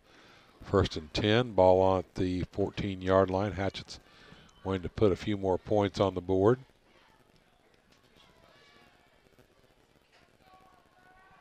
High backfield again for Trey Reed. Got Hill on one side, Parsons on the other.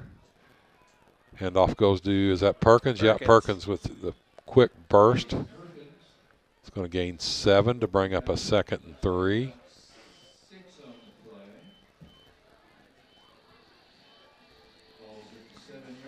We'll give him 6, 2nd and 4. Ball's on the 7. The Hatchets can pick up a first down or score. Need to get to about the 4-yard, or about the 4 for a first down. Ball's on the 9 right now. Here we go. Hatchets are going to stay in the I backfield. Simon Parsons is wide to the left. Looks like Carrico to the right. Reed's going to look for the quick slant to Carrico across the middle. And that is complete to Carrico. The second pass thrown to Carrico for the touchdown. First one was a 28-yarder. This one is a 9-yard. Hatchets get a little more as they lead 42-15 now with 2:34 left to go. So Trey Reed now has thrown for 3 touchdowns and run for 2. So Reed has been involved, 4 touchdowns. Nope, sorry, one was a TD. So he's run for 3 and thrown for 3. That's a pretty impressive night, being on the end of 6 touchdowns. 2-point conversion, perfect. That's to Durnall from Reed. Everybody's getting involved tonight, Dwayne. Yeah. That makes our score 44-15. All Hatchets now 2:34 as we see some real celebration going on that sidelines.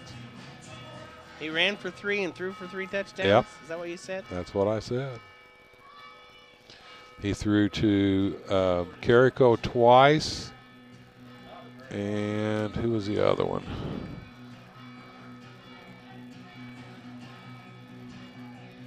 Had a 28-yarder to Carrico. Had a 9-yarder to Carrico. I guess he's run for 3 and thrown for 2. I'm sorry. Look through my stat line here. Man, when I need Durr, where is he?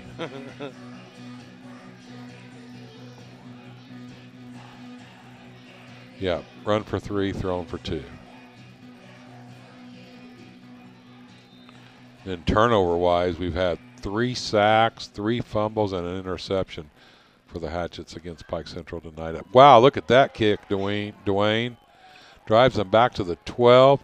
It's at the 20. Cuts outside, hit by one Hatchet player, and then here comes some other black jerseys. That's what we like to see. First man there, Omar Mora. That was a heck of a kick by Hoseclaw. Definitely the best one of the night.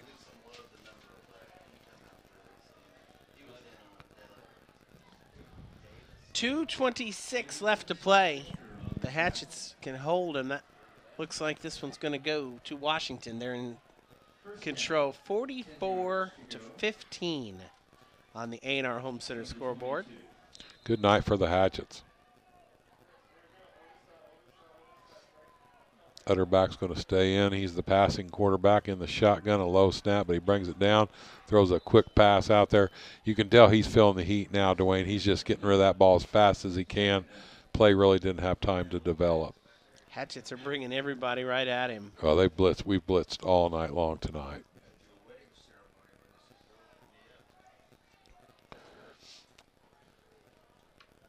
Coach Joe Morris will join us on the post-game report coming up. Reed just came out. He was back on defense. Here's that quick same pass out there. This one's completed to number 82. He's a bumbler right there. He ran hard, broke a couple tackles, finally brought down. That's Craig. Good for a first down. Craig did a nice job making something out of nothing right there. Better back. Looks like, nope, we're going to stay in the shotgun. Again, the 4-man front for the Hatchets. Strange showing blitz. There comes Strange on the blitz. Here's that quick little pass they're trying to throw out. That's completed to number 3, Gish again. Gish is going to be close to the first down, but stopped just short. Gish is quick. Nunley comes running in, number 5 now. Garcia on the stop. Garcia at defensive back, getting a little information from Coach Latham. Here's Strange again on the blitz. This time pulls out. Passes to Gish. Gish is past the first down. He's still on his feet. 40 down to the 30, about the 30. No, they're going to call him out at the 39. So another first down for Pike Central with Gish on the nice run. Utterback was forced out of the pocket, actually threw behind him to Gish, and Gish made a nice run to pick up that first down. 1:24 on the clock stops as they move the chains. 44-15 the Hatchets. There comes a blitz again by the Hatchets. Utterback with a little bit more time. Ball's up and just off the fingertips of the defender. Nice coverage that time by Gage Memmering. Gage Memmering able to get some fingertips and break that pass up.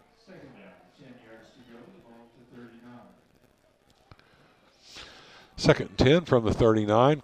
Clock stops on the incomplete pass. I tell you, man, Dwayne, the clock has stopped so many times on penalties. It's another long night, but this time we're on the right end. Shotgun for Utterback. Here comes the pressure. He's going to try to throw the little screen. It is completed. Nice tackle one-on-one. Who made that play, Dwayne? That was beautiful. Number 5 for the Hatchets. I believe Ahmad Nunley. Gish with the catch. No, Wilkerson, Edius Wilkerson, I'm sorry. He's made the last 2 stops. Shotgun for Utterback, 3rd and short. Pressure again. That was, that was one of our. Oh, man. Ball was complete. I was looking back at one of our players that went down. Strange was down. Craig makes the catch. 46 seconds left. They'll stop the clock and move the chains on a 1st and 10. So the Chargers want one more score before we wrap this one up. When the Hatchets D wanting to try to keep him out of there. 44-15. Now the clock starts back up. Utterback's going to do the play action to the right. Quick pass out. That one's going to be incomplete. Stops the clock again. Hey, Dwayne, I need you to post some strings and get a scoreboard on both ends. It'd be a lot easier for me to see the yardage. Can you get that done before next week? I do think there are new scoreboards in the future from what I'm understanding. Good deal. I think those have been here for who knows how long, but it's been a year or two. Been a minute. Utterback in the shotgun. Hatchet's going to jump off sides again. Oh, my goodness me. Oh, my. That puts the penalties close to, 90 yards, almost 100-yard penalties mark. That's the one drawback we're going to take away from tonight's game is the penalties. That's otherwise been a great game. You get against a better team, and that is going to kill your momentum, and you're not going to walk away with a victory. 2 weeks in a row with a lot of penalties. Do you think it's Utterback's hard count? No, I just think they're wanting to get after him and put the pressure on. They've got all-out blitzes, and Utterback gets around Strange, still trying to find somebody. And Utterback, let's see, did that go incomplete as Utterback tried to find man in the flat out here to the right. Stopping the clock again. 27 seconds. 3rd and 5. Longest 44 seconds I've ever witnessed.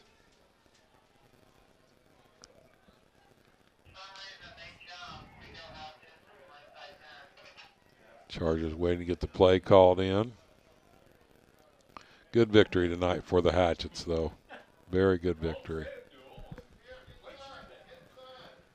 Reed's up talking to somebody, looking out into the stands, talking to some fans. Utterback's going to be taken down on the sack this time. Hunter Strange. Strange finally got in there and got him. Strange. He's been wanting that all night. He has. He's put pressure on and just missed him a couple times, so that should take us out of the ball game. 13 seconds. I don't think they'll get another play off. They got to hurry.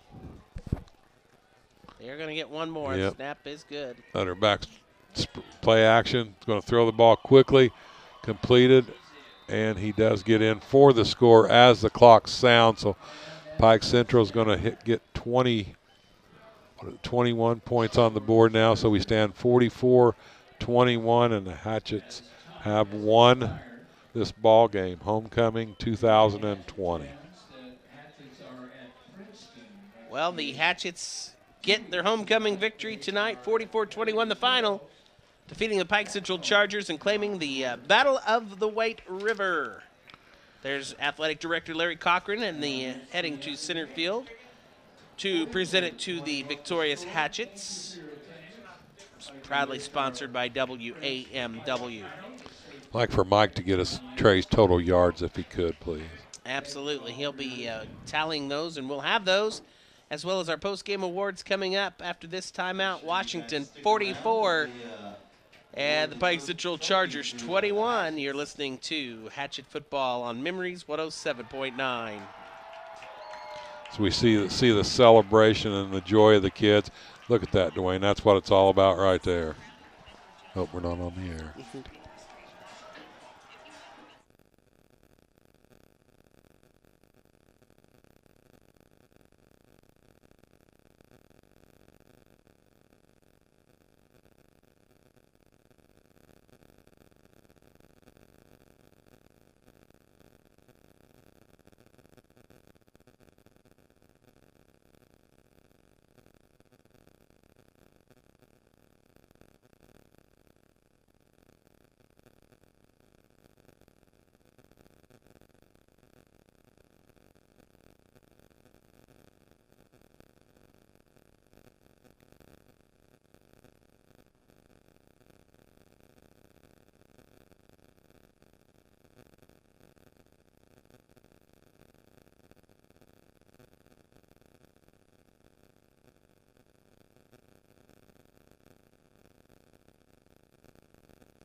(44-21) is the final as the Washington Hatchets claim the Battle of the White River Trophy tonight over the Pike Central Chargers. Get the homecoming win.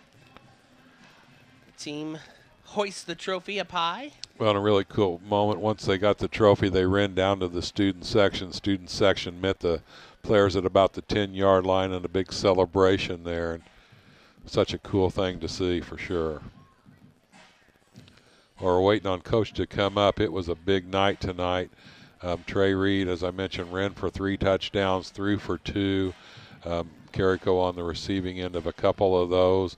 Hatchets really had some good football. The only thing really take away, we had some bad penalties, but Luke Gray had 3 sacks and a fumble. Reese Durnall picked up a fumble. Gutierrez picked up a fumble. Hostal had a beautiful interception. And then Strange had a sack. So 1, 2, 3, 4, 5, 8 turnovers caused by the Hatchets. Hatchets had 2 turnovers, 1 interception, and a fumble that was lost. But big homecoming victory for the Hatchets for sure. And a much-needed one, Mark. We talked about this in the pregame. This is one the Hatchets had to get tonight to get back on the winning track. 2-3 now on the season for Washington as they get ready for a road trip to Princeton coming up next week. Definitely a very winnable game, one that we have to be prepared for, and we've got to clean these penalties up, Dwayne. But definitely lots and lots of improvement from the Hatchets. Attitude's great, and so excited to see him hoist that trophy. Total for Trey Reed tonight, 328 total yards, passing and rushing, making him a fantasy star in tonight's high school football arena. How many yards does he have rushing, do you know, Dwayne? I just got the total, 328 yards, thanks to Mike Myers. He was over. He hit 200 in the fourth. He's probably 240 every bit. The Hatchets 15 first downs. Penalties, Washington 12 for 92 yards. 15 carries, 211 yards rushing for Trey Reed. Thanks, Mike. Really appreciate you helping us out with that. And overall, the Hatchets rushed 34 times for 265 yards, 34 rushes for Pike Central for just 54 yards. So again, a big night for Washington, claiming the Battle of the White River and the homecoming 2020 victory over the Pike Central Chargers. Your final score, 44-21. We still have some awards to hand out, which we will do. And we are expecting a visit from Coach Joe Morris as he still awaits or still talks to his team at midfield. I'm ready to roll with the hardware if you are, Dwayne. Or All right, we'll take our final timeout. We'll hand out the post-game awards right after this here on WAMW.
Welcome back here to Hatchet Hollow for a final time as the Washington Hatchets get the Battle of the White River tonight and the new rivalry with the Pike Central Chargers, also claiming the homecoming victory in front of a big crowd. 44-21 your final as Coach Joe Morris joins us on the post-game report. Joe, this is Mark and I said this in the pregame interview, a much-needed victory. This is one you just had to have heading into tonight's matchup, and your team came to play, did what they had to do, got the victory.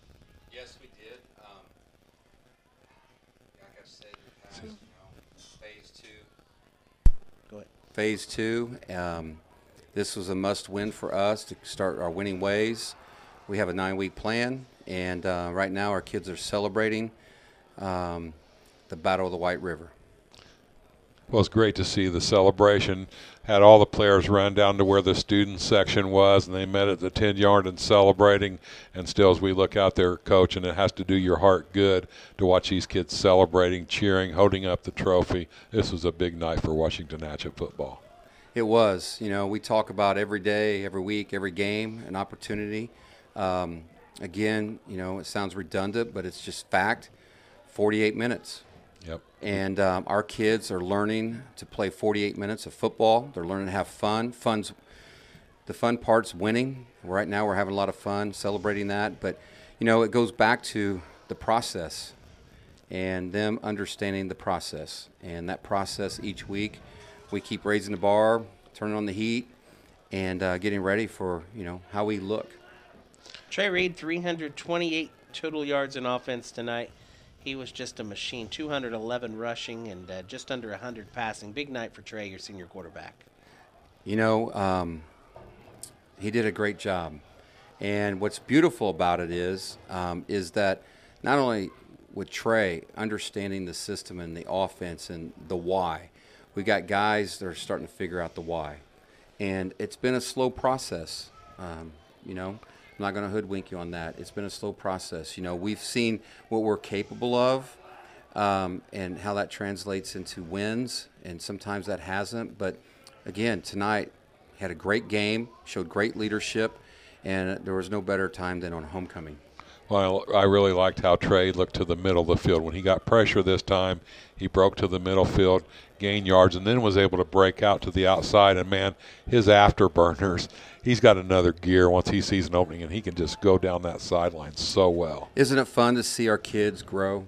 It has been. And grow through this and show what they're capable of and believe in themselves. It's a powerful thing. It sure is. Talk a little bit about the defense here, too. Luke Gray is going to be mentioned here a little bit later. 3 sacks for Luke, 1 fumble recovery. Reese Durnall had a fumble recovery. Gutierrez had a fumble recovery. Hoseclaw had a awesome interception. One-hander got up in the air, and I had Strange for a sack. So lots of nice turnovers there. You talked about a young freshman that was able to get in and show that he's ready to play. Let's talk a little bit about that too. Yes, you know, like you've heard me say in the beginning, freshmen wouldn't play varsity. But we've watched week after week. That young man, Edwin Trillo, is a guy that is going to be a great player for Hatchet football. And he recovered a fumble, too, didn't he? He recovered a fumble. He brought a lot of pressure on the D-line, but he also stepped in and played on offensive tackle, right tackle. And what's great about this is the fact that, yes, we had a couple guys out, but we're building depth. You're seeing kids that are stepping up when they're asked to step in, and we're building depth. And when you build depth, you're building your strength, you know. And a lot of times, you know, the head coach is only as good as his assistants. So we got great assistants, good coordinators that do a great job. But we also are building a bench, you know, next man up. And the progress we're making, as you know, I've talked to you guys about it countless times, and that is to watch our kids develop and believe. And that's what all this is about, you know, believing in the process, believing in yourself, but more importantly, performing for 48 minutes. When I had highlighted a note, and I hadn't even brought the word up, it was the one that I wanted to start it off with, is brotherhood. You developed a huge brotherhood. This is a great big family you have out here. You got a 50-plus family. These kids have bought in. So many years you see 3 or 4 athletes really trying to make a difference, and then the other 7 letting those 4 or 5 down. That's not the case with the Hatchets. This is a team effort, and last night when we got to sit down on the field, you and I both just sitting there got emotional talking about what's going on. And it's hard not to get emotional, right? When you talk about what we started with and where we're at and where we want to go with our objectives in this. We have a plan, and we're checking the boxes on those objectives. But, yes, it is a brotherhood. And when you look out there, I mean, week after week, you're calling off a new name. And week after week, you're seeing somebody that you really didn't know about, you might have heard about, but you're watching 11 guys on each unit. We got those 3 units, you know, offense, defense, special teams, and you're watching guys develop. And you're seeing guys move and play other positions to step up and be the next man up. And tonight was no different. You know, Hunter Strange, we stuck him out at defensive end just to give us some support on the edge. We had other guys step in. Of course, we already talked about Edwin, but Luke Gray. Look, he had the game. He's been waiting for the game. Heck of a game. Trey being Trey, I mean, in the last few weeks, people are starting to see who he really is. An exceptional athlete, but more importantly, a better person and a good leader. And a lot of these guys to take on that leadership role, you know, that's a lot to carry and understand what does that mean. And tonight, you know, we were able to adjust, get through some things. But the idea is that this phase 2 of this 9-week schedule, we're in that right now, you know. Last weekend was one thing, but we recovered from it, and we still have a big objective, and that's next week at Princeton. Yep. It'll be a good one. Road tripping next week back at Princeton. Join us for live coverage here on Memories 107.9, and be sure to join us tomorrow morning with the coach live at Benji's as we'll recap this one, break it down, and look to that matchup next week. Coach Joe Morris, thank you very much. We'll see you tomorrow morning at breakfast. Thank you for having me, guys. Thanks, Coach. Want to go through the and our hardware? Post-game awards, yes, we'll go to those now. The first, it's the Heritage Petroleum High Energy Player of the Game, brought to you by Heritage Petroleum, fueling your everyday life. Well, these were tough ones to name out tonight because we had so many players.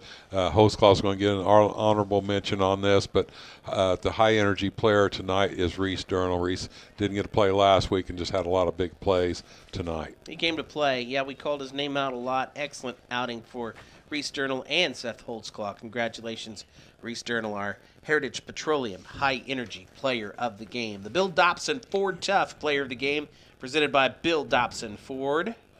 Luke Gray with a career night. We talked about his 3 sacks, fumble recovery, just really involved. So tough player of the game, Ford Tough player of the game. Luke Gray, congratulations. Well, he knew it was his last homecoming, and he wanted to go out big, and Luke Gray did just that. Huge night for the Hatchet senior, our Bill Dobson Ford Tough player of the game. Finally, the overall MVP honors presented by Annalou Chapman, your Remax real estate broker, and Heller's Country Garden, located on State Street in Washington. The overall MVP tonight. Well, no surprise there. Trey Reed with the 328 yards combined offense, 211 yards on rushing, 3 rushing touchdowns, 2 through the air, and just a tremendous night for Trey Reed. Well, I said it earlier. He was the fantasy star tonight in the high school fantasy league for sure, with over 300 yards. Big night for Trey Reed, our overall MVP this evening. The Hatchets put together a true team effort, get the much-needed victory that they needed, and they improve now to 2-3 with a 44-21 decision over the Pike Central Chargers. Final thoughts, Mark Myers? Tune in tomorrow for the Coaches Show, and congratulations to the Hatchets. This community needs to be very proud of what's going on here and very excited. And be sure to join us tomorrow as we'll talk more about this game and next week's matchup. Until then, for Mark Myers, J.J. Brown, our cameraman, and the entire crew, we want to thank you for joining us for Hatchet Football. Your homecoming queen was crowned tonight, Alida Adradanoska. Congratulations to the 2020 homecoming queen, Alida Adradanoska. And the Hatchets get the homecoming victory and the Battle of the White River Trophy from WAMW with a 44-21 win. Good night, so long from Hatchet Hollow in Washington.